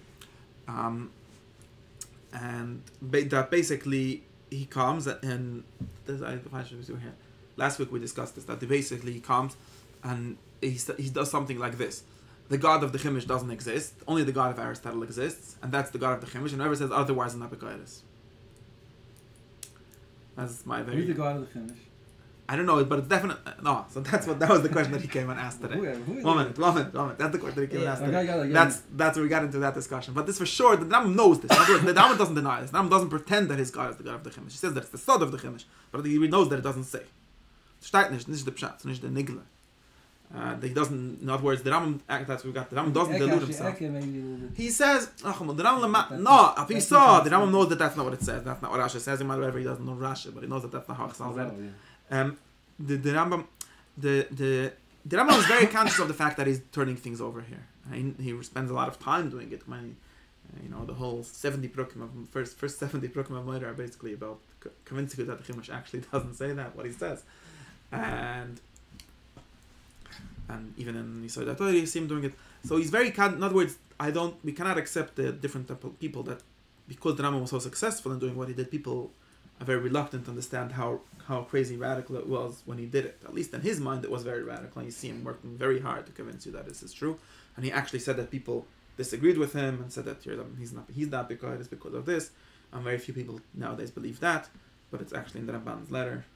Who did I fight with this? I fought with people in Barpak. In the Ramban's letter, where to whoever was trying to ban the Rambam, he literally says this, that you've said that the Rambam is not because he said that God doesn't have a body. And the Ramban says, well, Chassid Ashkenaz already said it, so why do you think that's the Rambam's innovation? Well, the Chassid also said it doesn't have a body? They doesn't have a body? Yeah. Chassid Ashkenaz also said? Yeah. Yeah, but the funny thing is that Chassid Ashkenaz took it from the Rasak, Größe Chachma. That doesn't prove anything. The Chassid Ashkenaz all assumed the same thing, but they all learned the Emes V'Dayis. And they accepted everything it says. And they just added a lot of elaborations about the COVID. What? We used to add what? No, they didn't say Apikoidis, whoever doesn't say that. But they added a lot of elaborations about the COVID, that the Tzadigon said that, therefore the COVID. But Remember the COVID Nivra. That the Tzadigon came up with. He invented it, the whole concept, basically. Maybe he looked at it somewhere, but... Anyways, what I'm saying, then the Moshe Taka, which is the only famous person that wrote a whole polemic against this Amana, he's actually mad at Tzadigon and Rabbi Dachusin. He says, you people all read Rav Tzadigon, and who told Rav Tzadigon any of these things? This is brought in the Oitzak Tzvabas. No. About Shira Yichid. Right. And I saw B'Shem Shlomo Miller, like when he's criticizing Chabad, like see, Moshe Tako writes about Yichid or something like really? Yeah, no, it's hysterical. Moshe Tako is like the most controversial figure. I could unravel that for you, but I'll just use it as an example that most people nowadays barely believe that this Moshe Tako existed, or that it was important. I don't know if he was important. He was brought Toysus once or whatever. I don't know. He's brought Toysus, yeah? He's brought in Toys. I think it's called Moshe Chastui. Yeah. He's brought in Toys and Ramban once, and he's brought in other Rishonim. Yeah, you know that the Marsha, who wrote about this? The Marsha. Okay, so there was already Machlekes. He wasn't at least in the height of the Bala. He at least learned Toys Yeshiva. It's hard to know. It's funny to call some Epikaitis because the Moshe Taka is critical. Yeah, and also he yeah, but that's okay. I can unravel that. What's the point?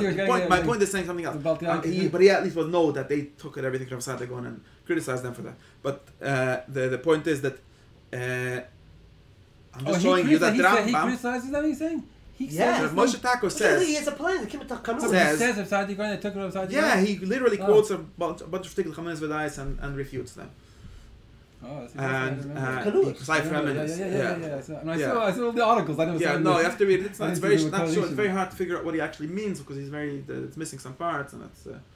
But they have something. It exists. He brings a lot. No, you have to read the whole thing and try to figure out. Okay, yeah, we have to, but nish they say.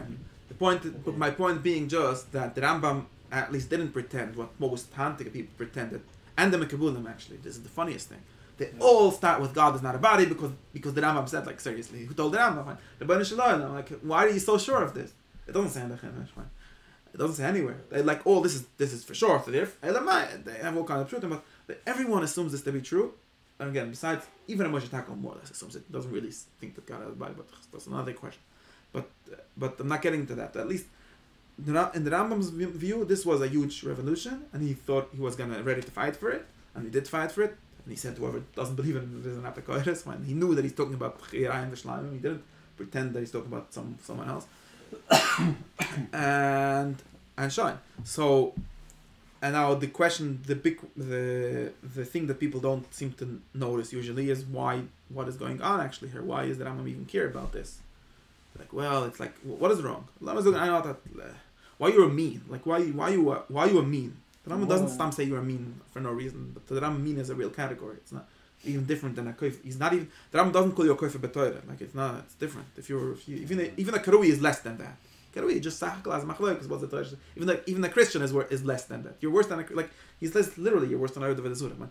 You're worse than everyone else because you're a mean. I mean, it means someone that's koif in one of the first five. Because it's against say, because it's no say. Oh, so what I'm trying to get at, what I'm trying to read it, say it at least in this way, so we realize how crazy it is that in other words, one the usual reading is like there is a God.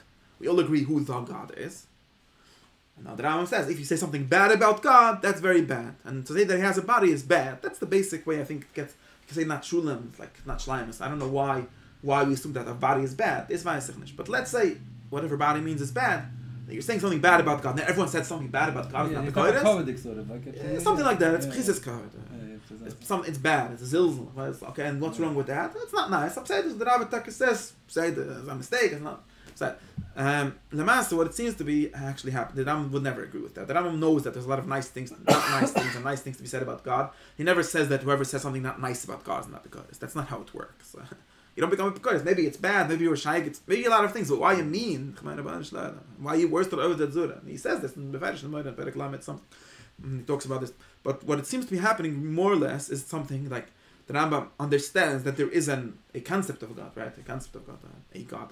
When I say a God, it sounds very weird. But there's a concept of God. Although I like saying it that way. There is a concept of God, which is the Pshat HaChimesh, Pshat HaTanach, and Pshat Chazal. Maybe Inklis, something he pretends that Inklis knew about it, but let's say. But besides for that, there is a concept of God, which is a certain concept, and it's kind of hard to define what the concept is because the Rambam thinks that the concept is incoherent. It doesn't really make sense. But it's at least we could talk about it as the God that makes miracles, the God that changes his mind, the God that actually answers tefillas, all of these kind of things. In other words, the God that is a body. Some kind of body. In the Rambam's categorization that there's such a thing as bodies and not bodies, whatever that's supposed to mean. And he knows that. He knows that that's what it says. And the problem with that God is that he doesn't exist. That that's not a God at all, basically. First, another way of saying it doesn't exist, right? According to Kol, there is no Nisim. They don't happen. Yeah, we believe that theoretically God could do it, but they don't happen. It's not a real thing. And there isn't, all of these things they don't actually happen. The world doesn't work that way. The way that these people think. And therefore, that God doesn't exist. And if you do make it into a God, that's literally Avodah Zarah. Like, whatever is not a body, in his way of understanding, right? Bodies are just nature. Bodies moving each other and so on. That's just what nature means. That's nature. That's not God. Obviously, whatever is nature is not God. Right? And therefore, there must be a God that causes nature. And that's what God is. And as long as, in order to be a God, bichlal, you need to be not a body. Because otherwise, you're just part of nature. And that's definitely not a God. In other words, the God that's something not like that just doesn't exist. Doesn't make any sense. There's no such a God. He doesn't exist. The Kitzur, he's not Pekoris. If you put it the way I want to put it, is he just koifer in the God of the Bible. He doesn't believe in that God. He's an atheist about that God. He exists nicht. Elamai. But Hashem, the Rambam, if you read the beginning of the Moira, the Hakdama, he really puts it like this. Like, we have this dilemma. Should we become a Pekoris and what should become Tipshim, right?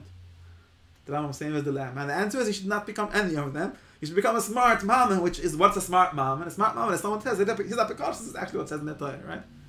Well, what you thought was apikaris. It's not really apikaris. Because really the Torah is about Aristotle's God, which is the God. Another way of saying Aristotle's God is the God without a body. Now, the Rambam knows that you could understand this better and worse, because some people think that it has attributes. Actually, I'm not even sure that even Aristotle's God needs to have attributes. It's a big problem. This whole Taharim business is not really Aristotelian, it's really Neoplatonic, which have a different the problem with this. So Yeah, really? yeah, it's very the Taharim, the Rambam knows that there's two levels of Afshut that he is going for here. There's not a body and not having attributes. They're two different things. They're not necessarily the same thing. He knows that you can have not a body and yes have attributes in some sense. He sometimes says that it's not, but he at least knows that. Yeah, and he does definitely. But it's true. And even when philosophically the sources they come from two different perspectives. The attribute is already The whole negative theology is not an Aristotelian idea. It was attributed to Aristotle in the Middle Ages, but we know now that it's not true. Oh, Yeah, there's some. No, it was like, but they know. I don't think that it doesn't matter. The point is, it's to another level. I don't think we need to get to that level. It's clear in the Rambam, if you read it, that the Torah seems to believe in a God that is a body for a bunch of reasons. Like we could list 50 different reasons, which are 50 at the beginning of Moeda. Why would it seem that the Torah why is believes it in so that more God? about maybe it's like attributes like why how do you know it's like it's body dafka body No, beside that, that's another. I'm saying why he thinks because it's. I'll tell you because it could move in space, because it could do things in space, because God is oile v'yored, all the things, because God can be seen by Nevi'im, because God can be has. You're sort of there's a lot of we can get into. No, we have to get into the details of this. The Rambam actually thinks the Rambam, unlike many other people, even unlike the Pshat Goin, thinks that the Pshat of Einayim is that God has eyes, but we have to say a Sod that he doesn't. I don't think that's the Pshat. I think he's wrong about that, but that's what he thinks. That's what he seems to say most of the time. Yeah, it's very weird to me, but that's what he seems to say. I'm not getting into this. There's a lot of details.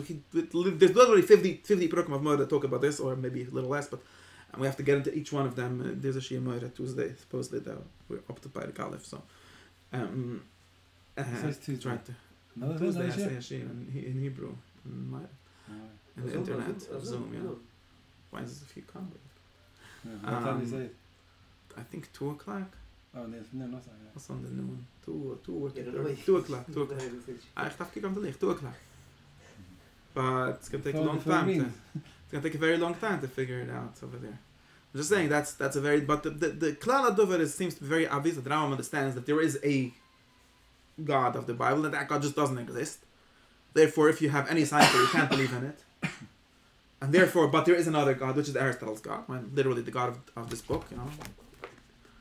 That's the God, and that God does exist, and so then he makes that identification, right? That God is this Hashem Hielikim, the God from Aristo is the God from Moshe Rabbani, and then he does the next step, which is to say that anyone that says otherwise is not Bekoiris. That's the most crazy thing. I told it's like analogist. If someone would say something, and I don't have a very good analogy because all the analogies are easier than God. And God is very tricky because very few people could understand that there's two different gods. Like I keep on saying, the God. It's not. It's two can't. Even the Rambam is somewhat thinking about the same God, but what is he? So this is a big complication. But let me give you. I want to give a mushal of how the structure. I think that's the correct mushal to my mind. Imagine what's like a controversy nowadays, right? Let's talk about Neshama. Okay, the Yidden, most Jews are dualists. They believe that there is a neshama which is separate from the gif, and it's something created and it comes in. It's got that. There's a neshama, right? It's a dualist. It's called dualism. In philosophy. Oh, you mean there's gif and neshama. Dualism of gif, nicht monotheism, nicht lafike monotheism. Maybe it is lafike monotheism, but that's another discussion. But most people believe that to be the correct traditional belief. And now if you ask some scientists, not all of them, some scientists, they'll tell you, that neshama just doesn't exist. We've done all the x-rays and we didn't find it, something like that. And if you ask them, okay, and therefore, I'm just giving you an example, not to get stuck in the, and if you ask this scientist, therefore, what is the neshama? In other words, what makes the gif alive? He'll tell you, there's some cell, that's what life means. So life is not the breath of God, that's a neshama, it's a cell, They're not so clear with life. I'm not saying that this is exactly what they say. I'm just giving them 7-8 things they don't know. Yeah, I know. I'm not saying that this is true. I'm not saying that this is true. I'm just giving a mushal. Yeah. Imagine this would be a story. We can make a difference. I just want to think of the structure. I don't want to get stuck in this. No, this is a very complicated question. Just saying an example. The mushal. So there's on one hand, Yidden has a neshama. On the other hand, scientists which only believe in atoms and cells or whatever. Okay, and now imagine a third person comes along and says, well, what you thought of a neshama is really the cell hanikra kach v'kach. People do this nowadays. People do this kind of logic. Like, what we thought of as a malach really is a shed is really a virus, something like that, right? And the Rambam does something like that, but for God. And he does the next step that nobody nowadays has the gut to do, which is to say that whoever thinks differently is an apikoides. And it's crazy how everyone just bought this. Like, yeah. Pshat HaChimish is apikoides. Like, everyone just said, yeah. Makes sense. I've said you're going already. Yeah. But usually it's said like in a kula, and he's saying it in a chumradik way. Because he's learning it like you're bringing up in a shop. Right, like of course he did his rhetoric. It's going up. But it doesn't matter. You have to stop it. Of course, that may be why it worked. What so do you well. mean? It could be that's why it works so well. But I can also present as you think on a show. I could somehow make. They hold that the David was too mufshit that he should know. They should have idea or stuff also, right? We could see. They also make him more mufshit. They also make God more. Right. It's very tricky. No, this is rhetoric. This is very rhetoric. This is tricky. You could. The Rambam definitely presented himself. The Rambam definitely presented himself as making God better, greater. But in reality, what he's really doing is making God the scientific God. I like science because it's the word that people understand now. He said the God is part of science. He's not the God of the Bible. He's part of science. The God of the Rambam talks about is literally part of physics. Man, he stands outside the system because otherwise physics can't work because you need something outside the system to start it, right? But he's actually part of that system. He's not part of the traditional system of whatever the God was. He's a totally different one. And he then identified it with, and then he said that you're a Pekoides if you think differently. And he made a whole pshat why you're not Pekoides because in his understanding, in his conceptualization, it must be like this. That's basically what he did. And for some, it amazingly worked. I don't even understand how it could have worked. It's like Spinoza. In other words, you can think of Spinoza as doing something very similar. And of course, it also worked for some people. Right? Spinoza comes and says, well, I don't know exactly what he says. But let's say he says, there is no God, but nature is God. And it's the same thing. Okay. Maybe he actually claimed that the Rambam meant that. Yeah, of course. Yeah, he blamed of course. Spinoza says... if I can, he's like, if I can, the Rambam was transcendental. No, it's not. No, okay, he's the Fakir. Exactly. Okay, we have this That's what they talk. People say that. The God of immanence, and he's the manism. A lot of people say... Manism. No, a lot of people say that, but it's not exactly true. It's not the point. It's the opposite. Spinoza at least thinks... Spinoza thinks that because the Rambam was God doesn't have any attribute. Whatever. Okay, let me show you. Exactly. We can get it.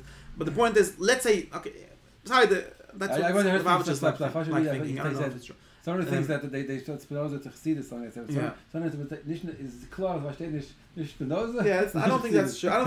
You put it together. I don't think that's true. Never said over from somebody. Yeah, it's at least said over from somebody. No, it's not obvious. It's not so obvious. It's definitely not so obvious. It's definitely there's very problems with language because people don't know what they're talking about usually. Yeah. But it's not so obvious. Again, I'm just using it as a mushal. So, example, he says something like this: the personal God doesn't exist. The language of people knows that, but the God that is everything or whatever does exist, and that's he actually thinks that comes out of the Rambam in some sense. But and he could go on. People do that and say that that's what it says in the Moshe Rabbeinu when it says that there's a God. That's what it means. Not a crazy thing to say even, and the Rambam did something like that. Whether it's the same pshat as Spinoza or not is nicht the but he did something very similar. There's this concept, and he just switched them. And then he said that if you believe otherwise, you're an Epicurus. So, I think that people don't realize that people are still stuck on the idea that he's talking about the same God. Like, is he Megishim or not? And I don't even know what that means. And this is the real question that we have to get to, which is to start understanding. We're using concepts, but we're not defining them. And I don't even know what it exactly means. I think most people, when they use it, have no idea what they're talking about. The Rambam at least knew, because at least he has a system for defining his concepts. And at least if we don't know what the Rambam means, we could look in Aristotle and try to understand what his concepts are. But most people, like the Mekun that use this and so on, I have no idea what they're even trying to say. Well, which one? Because, okay, now that we have this, let's even say that we are doing like this. Now that we have this idea, God is not a body. What is a body? What does it mean to be a body and not a body? Does it mean stuff? What does it mean? I don't even know I don't know what bodies are. What are bodies? What are bodies and not bodies? What are these things? Is gravity a body? Ich weiß nicht. Take random scientific. Is a number a body? Chassidus will tell you everything is body. But they're just using words. What's that got to do with body? What the hell does that have to do with body? Why? Why is everything I think of a body? It's not a body. Maybe it's something I can think of. It's not a body. It's not pshitas. What does the pshitas mean? What are this? All these words, what do they mean? She says it has something defined. That's just playing with words. I'm defining something that's not defined. I get beat. But what does undefined even mean? Undefined just means that I don't have room for it in a certain system. What does undefined mean? Define undefined. What's mind the other? You have to have at least if you talk about definition, you have to have at least a concept of how the world is somehow defined out of undefined. Ich weiß, was die alle Sachen meinen. You keep on using words that, and I don't know. I think that in the Rambam it means something because he has a system where there's such a thing as bodies and such a thing as not bodies, and God is the kind of thing that it's not bodies. What do you think it says which bodies, what's not bodies? Obviously. Yeah. Oh, I mean, I don't know if exactly he says, but obviously these are concepts from physics. These are concepts from. He explains, and if you go through all his hanuchas that he talks about, which we should, you see what bodies mean to him, and so on. But all of these assumptions are somewhat. I think that almost all of the Rambam's assumptions are not really correct, at least not physically. What do you mean? Bodies can't have infinite power. What does it even mean? What is power? What are all these things? His bigger chocha that God is not a body is built on the fact that hol v'koich an lekayitz. Okay, this is hol v'koich an lekayitz. Of course, this is based on Kadmis Oilam, because otherwise there is a kite. Therefore, ein koich gif. Right, what's koich big guf even mean? Where is it? It says koich, but where is it? It says big guf somewhere, no? Yeah, it says ein koich gif. No, hal v'ane gif. What he's saying? Here doesn't say big guf. Right, because the koich big guf is what he means. I'll get to it. What he's saying is that you cannot be a body with infinite body, and a finite body cannot have infinite power. Therefore, since the finite body of the cosmos seems to have infinite power, does have infinite power, so whatever moves it cannot be in it. I mean, it must be outside of it, which means that it doesn't have a body. It isn't a body. There's not another body pushing it, because that body would have to be infinite, and there's no infinite bodies. That's his logic. That's how we got to God not having a body. At least his proof, mostly. How you read it on the word? That's the main proof that he has. We have to go through it very deliberate, very clearly. But that's the main proof that he has. It's basically this. So this whole shtickle we have to figure out because he's working backwards from Achdis to Chosar Hashem. That's what I kept on going back to. Because here he has one mitzvah Achdis Hashem and he puts Chosar Hashem into that because he thinks that the Eine Gif is a teitzua of Achdis, or the same Achdis is a teitzua of Eine Gif. So one is Eine Gif, then it must be one because it's doesn't no other way to have two. That's kind of how this proof works. So it's backwards. He says Achdis lefigach Eine Gif, but really the proof works Eine Gif lefigach Achdis. And of course Achdis means something totally different than what meant in the Pusik, right? Because Achdis here just means Eine Gif, basically. It doesn't mean the only God. It doesn't mean lafika le'mechayim at all. It means something about God. No, it means something about God. It means that God is not made out of parts. He believes it's a tzedek once it's another. What do you say? No, he says this. I think the Makabula the Gabshat, the Chassidus, or whatever. He has the Rambam to Vegestalt says eine Merkev, whatever. Right. So again. Rambam's Achdus. Yes, but now again, now we have to think about this. What does it mean to have parts and all these things? These are all concepts that come from science, that come from Aristotelian science. Right, that's the chiddush in the and why are the Kibbulim so sure of it, for example, if they already don't agree with Aristotelian science? Maybe God does have parts. What does having parts, according to them, having parts means that you're limited? I don't know. All these things are laughed off. You can be a Makubal and be a Shtickle Nagashim also, and it also means the same thing. Like not a Shtickle. I don't know why. I'm trying to understand. I don't know what it means to be a Megashim. It doesn't mean that God is not a person like me and you. Nobody ever thought that in the history of humankind. Nobody. Even the Greeks didn't think that. They thought they were greater people. It's something different.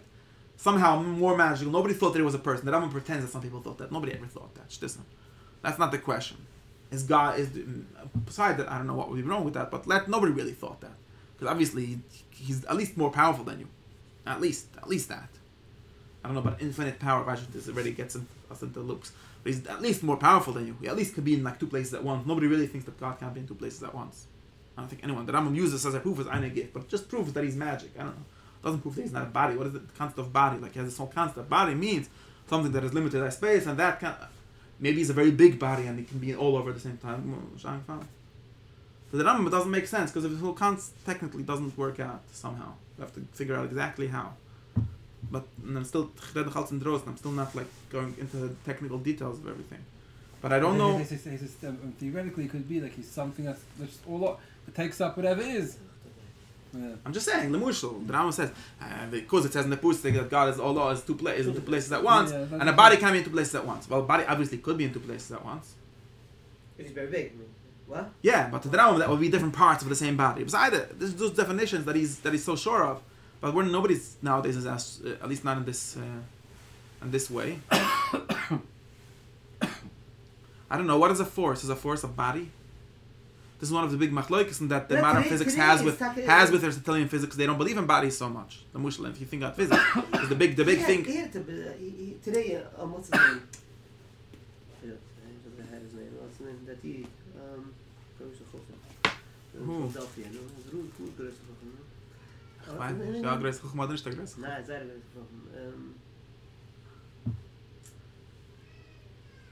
In the scientific world, the greatest Chacham.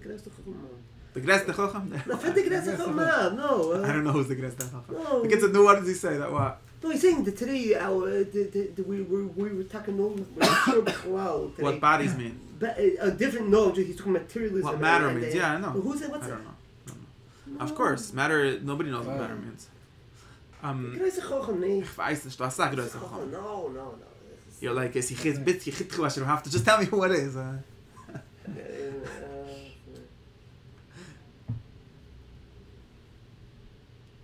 name again? Tell you the number.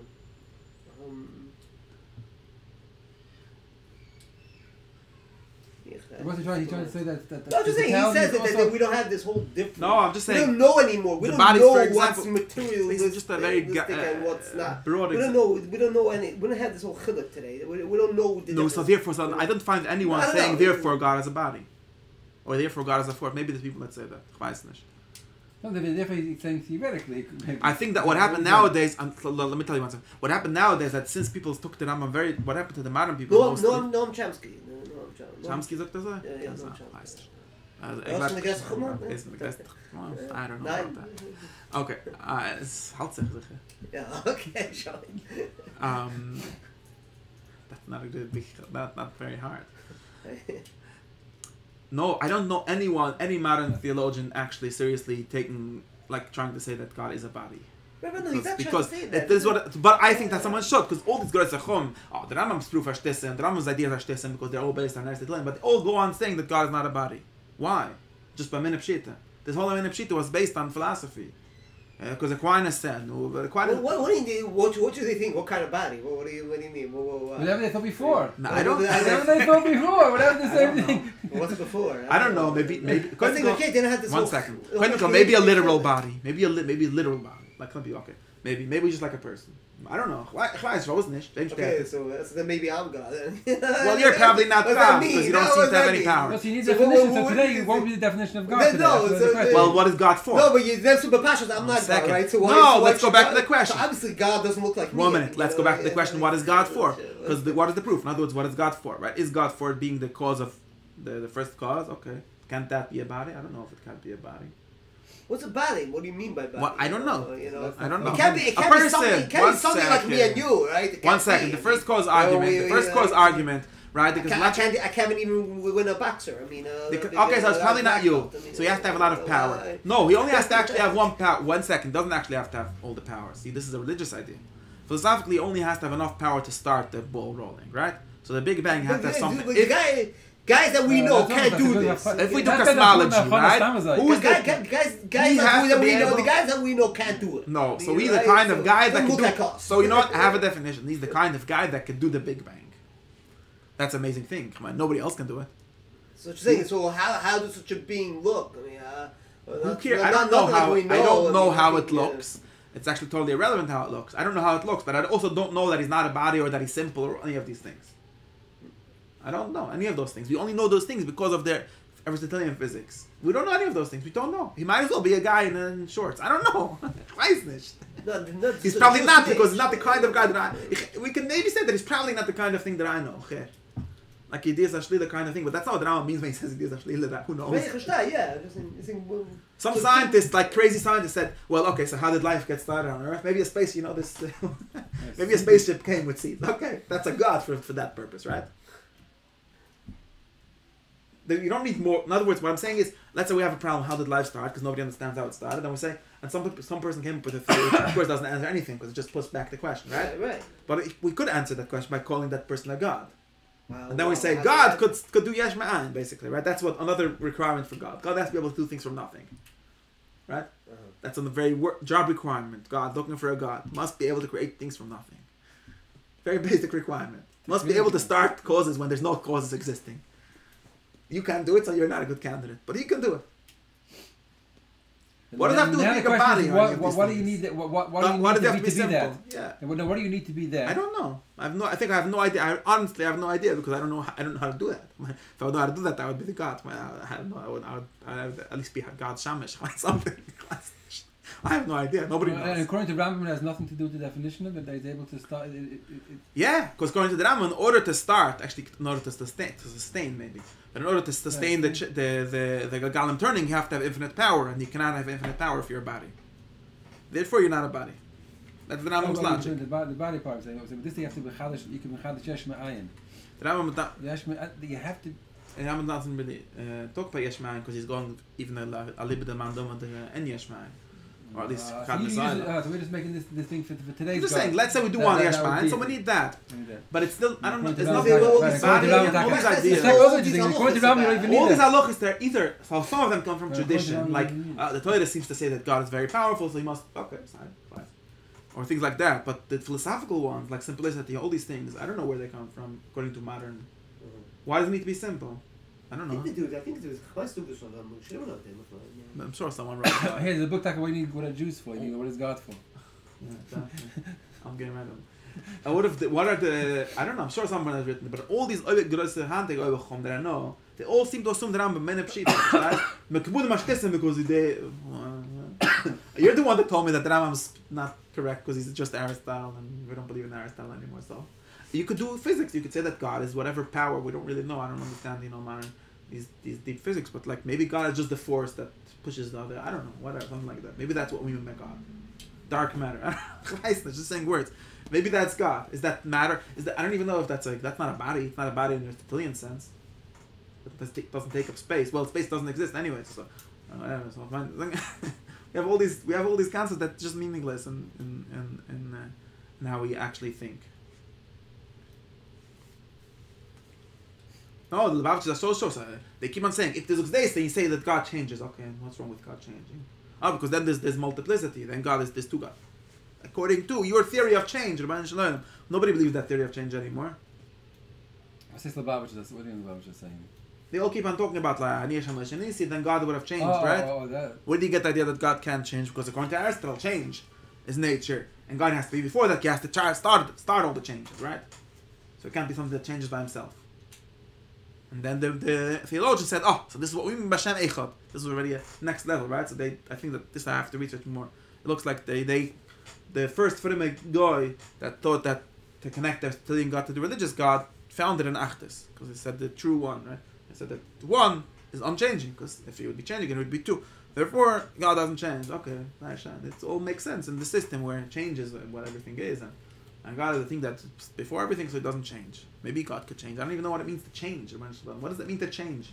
What is your definition of change that you're working with? All these words have been meaningless before the Rambam came out. Before Aristotle talk. Regular Pashti Bechazal. They're not worried about it at all. You didn't even think of such an idea. Like changing, not changing, what's changing? No, I'm not worried about it. God could answer Tfilis. Does he have to change for that? Obviously, it's not negated the real definition of the Eibush. No, we could. In other words, if you want to go with tradition, so there's a way out of this. We could just say that, therefore, we don't have any problem with the Pchimish, Kipshita and Mamish. God has eyes. Okay, of course, it doesn't have his eyes. Probably don't work the way our eyes work. But he has eyes, and they could see. And if you ask him something, he can do it. That's I don't know about that. How does he do it? Does he change in order to do that? I don't know. What kind of silly question is it? That's what Moshe Tako basically says. You see, he says all your assumptions are based on like assumptions. Do you know how he says the Chazal say that God is actually like According to you, it doesn't make sense. Okay, and God didn't ask you. He's very strong. He says that. That's one of his things that he says. He's literally in the body. He's literally Malakar Eskavod. Not because he's Mifshit.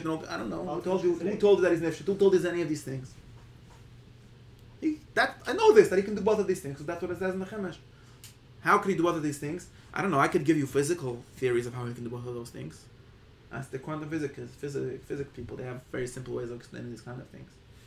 Now, do they make sense? I don't know, but I don't know that not. I don't know that God can do it. How did he think people in this were understanding it? Who? With his body being out. The Rambam? No. The Moshe Dayan, he says we don't understand that. We just no, know. I'm saying I hate it. See this with Zachan, these ways of understanding. The Kabbalah, the whole Kabbalah is assuming that the Rambam is right. That's the weird thing about Kabbalah. They pretend to be the biggest name of the Rambam, but their whole problem starts because the Rambam is right. If they would just be like the Moshe Dayan, they wouldn't need Kabbalah. They could just go back to being plain old Medrash. Kabbalah only needs to exist because the Rambam was right. Oh, yeah. That's because they speak it out. Swedish and everything. No, maybe Kabbalah is correct in itself. Maybe when I said, God has eyes. Obviously, right. eyes It's an extension of the Chumash, right?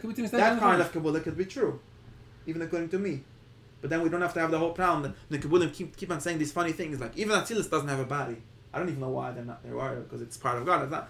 Atzilus is God's body, and I get them talk. No, it's a problem. It sounds like it has a body. The same thing, like the Mafsheh of the Chumash. Right, but then they say it's not really a body because it's only because he wants to be part of God, so they can't. God can't have a part that is a body, and so on. But all these Akduris are based, and the Mekulim they just run with concepts, and I don't even know what they do sometimes. We have to read it very. I don't know. Like they really don't even care to define their concepts. They don't even know where it's coming from sometimes. So that's because then we get into the question. So what did the Rambam think? What did we think that? So one of the options, one of the ways out of this is to just go and say what the God of the Bible is, and let's just believe in Him and shine. So what's that? The problem is that the God of the Rambam is already better than that. We should study that. No, we should study. We should get a. So that's good because at least we can get the conditions of what we need God to be according to the Bible, right? At least we'll have His job description according to the Bible. According to Chazal. Chazal actually gave him a whole bunch of new jobs, if you noticed, right? That was one of the big interesting things. Anyways, I don't know. They made him a teacher and a Baal Malachtacha and all kind of other things that don't exist in the Chumash. But of course they said it's emotional. So what does emotional mean? No, but what I wanted to say is, therefore, some people and modern people that we know, they go and say, well, therefore I don't care about all this philosophy. I'm just going to say whatever it says in the Chumash, whatever the philosophy is, let it work itself out. And what I was saying is that I'm actually, if that's the alternative, then I'm more happy with the Rambam. Let's just assume that Aristotle was actually right about the physical world. I'm more happy with the Rambam than with that. Well, what did they say? That? Forget about philosophy. Let's forget about all of this. Let's just say what it says in the Chumash. For that, I was giving you 3 different reasons why that doesn't work. Because when you go back to the Chumash, you end up saying the most stupid things and pretend that thing's that it's actually what the Chumash said. At least you have to think through the thing by itself. If it's not with the Rambam, then with something. I don't know with what.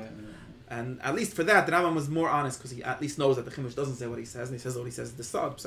But at least he knows how to read. Like he doesn't have to that. And his concepts are actually sophisticated. In other words, he actually thought it was like I call that Torah Shvel Peh.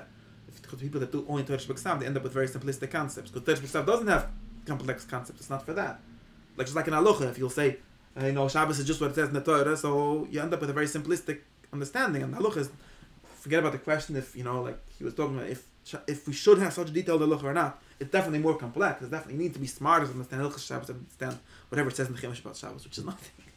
Listen about it, guys. Whatever, right? And therefore, I look at the people that are going back to the Tanakh as like just trying to be stupid. Like you end up being dumb. Your concept end up being very stupid because you don't have where to take better concepts from.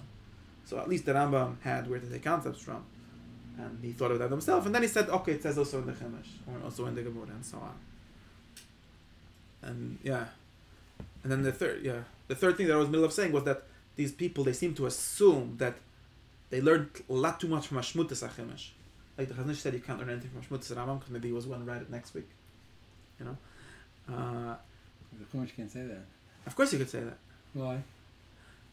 because at least Legabadeh, because maybe he deliberately doesn't talk about concepts. Maybe he's not interested in concepts. Maybe he's not interested in halacha. Maybe he wants the halacha to be left to Torah Peh and so on. And I don't. It could be that Moshe Rabbeinu would have lived longer, would have had longer chemes. I don't know about that question. That's already more complicated question. Well, at least we could have had longer Tanakh. I don't know why the Paskin Avia is that's a whole other question. But we say Moshe Rabbeinu, something. But that's a question. Okay, that's a question that I like. Right, they're officially not part. Okay, besides, two things. You could say, when Moshe Rabbeinu was alive, they actually changed halachas. Sometimes maybe he would have been alive longer. He would have changed more stuff. I don't know. Okay, that's the crazy way. Today we have to work.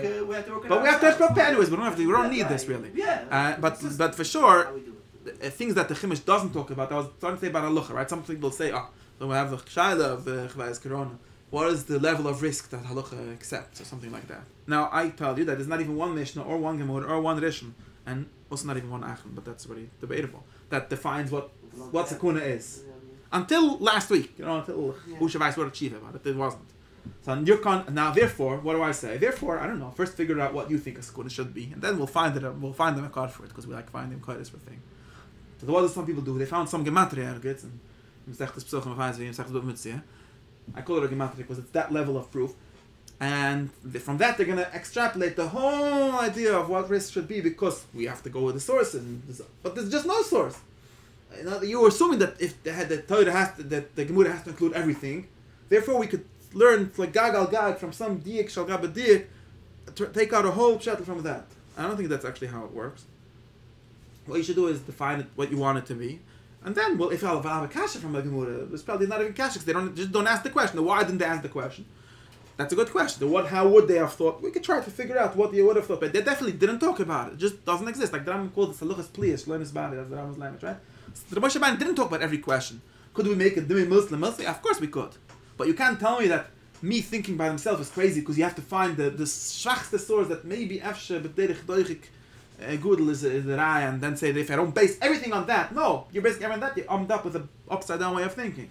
Because you're basing everything on some Agav de Gezach that is connected. I agree with you that it's connected to the Sigurd. Nachamo, you have no. Okay, that's what I think. Again, I wrote Nachamo. There's Hilchos Shabbos says Kirchner. There's Hilchos Kibbutz. Doesn't say anywhere. There's there einer Nechshav Skuna. Don't say October 1990, okay? Because they just started last year. Don't say how many you didn't say, because we're still figuring it out. I mean, we still don't know. It doesn't say. Of course, no, it doesn't say. The field by the news or by Menschen gestorben. There are certain things, but yeah, but what to apply whatever we find to our I'm saying there is things where you say, there's the whole Brokim and Mishnayos which talk about what is Boina on Shabbos, right? So that's a real sigya.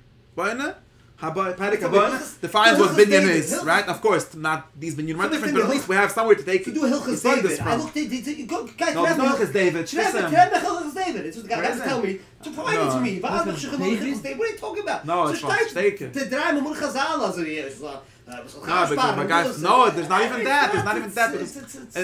There is actually a Bissel in Halachas when we make a Tanis, so Hilchos Gzaris Tanis. But Magav, Hilchos Gzaris Tanis, but it's not Halachas. Right, exactly. And even that, I'm just saying. So because the only place David is mentioned in the Mishnah is on Sechtas Tanis, so therefore we should base every halacha that's in the guide to David from the Dinan when we're going to Tanis. That's crazy. That's like if there would be only Boina would be only mentioned in Chvayz and Hilchos Binyan B'Samigdash, and we would learn all Hilchos Binyan B'Shabbos from that. We actually do something like that. Okay, not a good example. Yeah, but it makes sense. Actually, logic. Yeah, it's like totally rad, totally. But why? Because he has an amina that everything has to say there. So therefore, and I was saying that the Chakrim also have the same amina. There was no. They have this very weird way they learn things from omission. The Chumash doesn't believe in, I don't know, so give it up because it doesn't talk about it. Well, it doesn't talk about it. Pink doesn't talk about it. How can you bring a raya for something that doesn't? There was no, when I saw James Gogol was talking, who wrote a book about the Midbar recently? There was never a case of Tzrayim because we went in the Midbar Sinai, we didn't find any plastic cups that they left over after their Har Sinai, And okay, so you didn't find. So if there's a psachok that says that and the way they think is this must be such a big important thing, right? According to such a big mammoth, they must leave, and must. When the psachiv, what's the chiv? Like, and then the guy said, yeah, and he said, he called up the archaeologist that made this claim, and it says, you said that you went through the whole of Sinai. I want to hear about it. He says, yeah, we drove with a jeep around the little one. There's 4 guys with a jeep. That's the whole story. Shine, I get beat it. It's based on like this idea that everything important should be. It's not a crazy idea, even like if we have a book that claims to say everything, but it's just not how it works, right? And you could then we could say like what we're starting to say, and maybe it deliberately doesn't include some things like the Rambam said. It's a sod. It doesn't want to talk about it. It's a good reason why it doesn't talk about it, because it doesn't want everyone to know about it. So how could you learn anything from that? It's not negay, it's not what he wants, but if the he doesn't care. It's not his play, it's not the whole thing. He could say a lot of things. Even that is very maybe. What's negay about the nature of God? Right. Maybe it's negay only to whatever. It doesn't matter. It's not. It's very hard to prove things from negatives, and there's like very funny when like these people, other people can say, well, obviously theology is not important because the Bible doesn't talk about it. I don't not mask him to that. It doesn't talk about it because it doesn't talk about it. I could find 20 reasons why it doesn't talk about it. Who you point to? I don't know, whoever. All these hard-thinking people that just don't care because, well, the Rambam cared. I think that the Rambam is at least better than that. He does care about it. He says the Tanakh doesn't talk about it because it's... he does talk about Beremes for whatever. Sure. We'll say at least the other theory. Is that a true theory? I don't know. Who knows? Or people say, well, the Gemara, the Rishonim that said this, right? The Bitzchok, what's his name? The Piskeri that... Piskeri that how could it? Obviously, the Gemara didn't cared more about Hilchos Miktzah than about if God has a body, because they talked about that. He says that's his logic? Yeah. That's his logic? Yeah. Of course, he's a big tax that I'm on the I remember that it says Hilchos Miktzah. Maybe I'm... Wow. Yeah, but I don't think that's true. In other words, it's true. It's true, and the Rambam knows this. It's true that Chazal didn't care what you think. That's true. They were not worried. They did very little. Yeah, Chazal is so careful about everything. That's true. No, that's true. Comes to this. No, that's true. That's true. They were not worried about you having an orthodox theology. they actually, there's one Mishnah in Perek Chelik that does talk about it, and they care about you believing in Tchias HaMaasim, whatever that's supposed to mean. I mean, I know historically why, but I don't know if that has a meaning. It just means to say you're not a tzedeki. That's basically what it means. It doesn't have anything to do with it. Rambam made a whole chat look with a whole 20 sheets. Yeah, that's what it means. Of course. It's tzedeki. What does it mean? Ein Tchias HaMaasim Natoy. That's the tzedeki, exactly. Ein Tchias HaMaasim Natoy. It's literally a list of people they don't like. It kills you. It doesn't mean what the Rambam thinks it means. It just means we're very mad at you. What do you mean? Because if you're Masaf Elish Hard and you're saying whatever, there's a whole list of things. The Rambam had to invent the difference between two different kinds of Enachat Mabbe for a theory to make any sense. Okay, I'm getting into a whole bunch of titles. Not the point. That was cool. Not the point. The Shach, you know, like... Right. Chazal very, very little... no, that's about a different thing, about Kodesh, but that's Bechlal misreading. No, that's Bechlal a mistake. That's Bechlal a mistake. It's not lumped all together, that's all. No, that's Bechlal a mistake. Because that at Kodesh, that... I don't understand. That's mamish a mistake. People don't understand how to read up the Shtikl Gemurah. It doesn't say in Chazal that a Mavaz Tam Chochem is Apikoides. It says Apikoides, which in the Mishnah, Mazeh. It's a Mavaz Tam Chochem. That's what it says. Okay. You're assuming there's such a category known as Apikoides, which means a goy. A goy gomer. And the Gemurah says that even if Nishnor, if you don't believe in God, you're not Apikoides, even if you're Mavaz Tam Chochem. That doesn't say anything like that in the Gemurah. The Gemurah just has a Shtikl Mishnah. It doesn't understand. Right. What Mazeh Apikoides? Now they didn't say, well, there's a very funny Shtikl Gemurah, because obviously everyone knows that Apikoides. Apikoides is someone believes like Mr. Apikoides. But the Gemurah obviously didn't think like that for whatever reason. Either they never heard of this guy, or for whatever reason. A scary word in the Gemurah. No, it's just a weird word that has a Mishnah. Nobody knows what it means, and they said this is what it means. Now, what's Eilach Hatam have? It's like everything else. It's a very big azura of Chazal.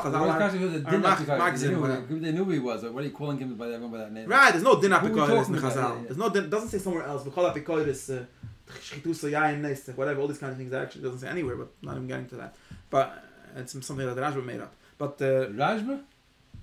Yeah, the fact that Machal Shabbos is makes yayin nes. It's something that the Rashba made up. 100% made up. Bron Yeredayan. It doesn't say anything about that. No. But he says that shchita is not good because that's because we don't trust him to make it good shchita. It's very different.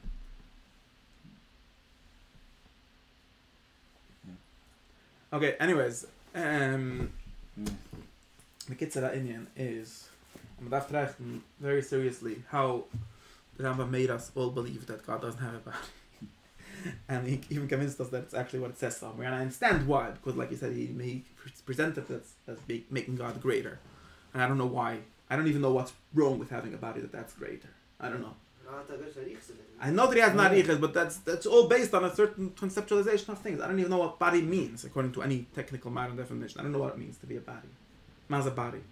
In the technical sense, not a piece of wood. If a piece of wood is, but obviously God is not a piece of wood. That's not, nobody thought that. What does it mean? Why the concept of body? Well, what's wrong with having a body? And what's wrong actually with having change and all these things? Change sounds like a nice thing.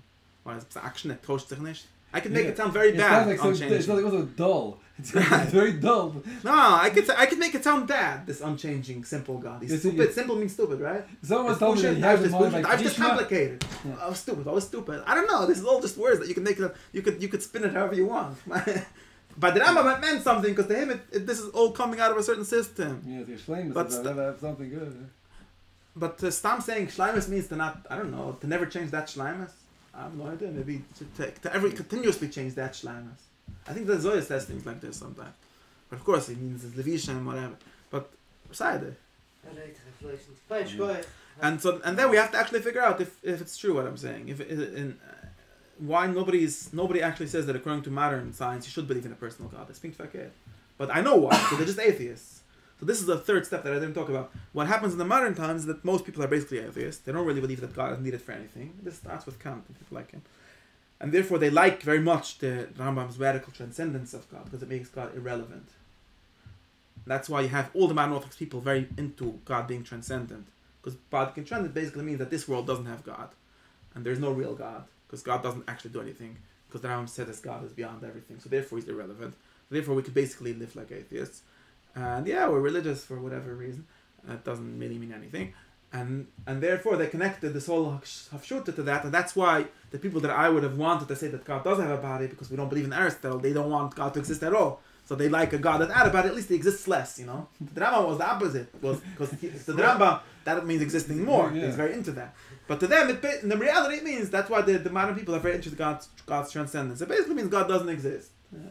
No, he's not part of physics. He's not part of Faket. And then if I will suggest this, you know, maybe God is just the particle that's behind the particle, you know, whatever. It's just after the quarks is gone.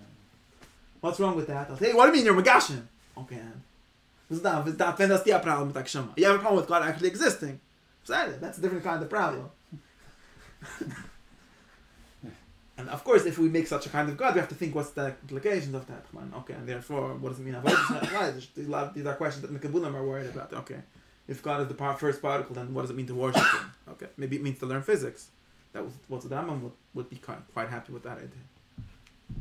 To understand, he's just but that it's a massive God. That's what it means. Now, could he have a will? Okay, we get into like different problems. But I think that's the story. But maybe I'm just making it up. There's some connection between this Hafshuta and atheism that a lot of people have noticed. Now, this I'm not the first one to notice, but those people, maybe I know one person that actually says that God has a body. I know who. Moshe Rad says that guy. He said no. He basically does my mahal.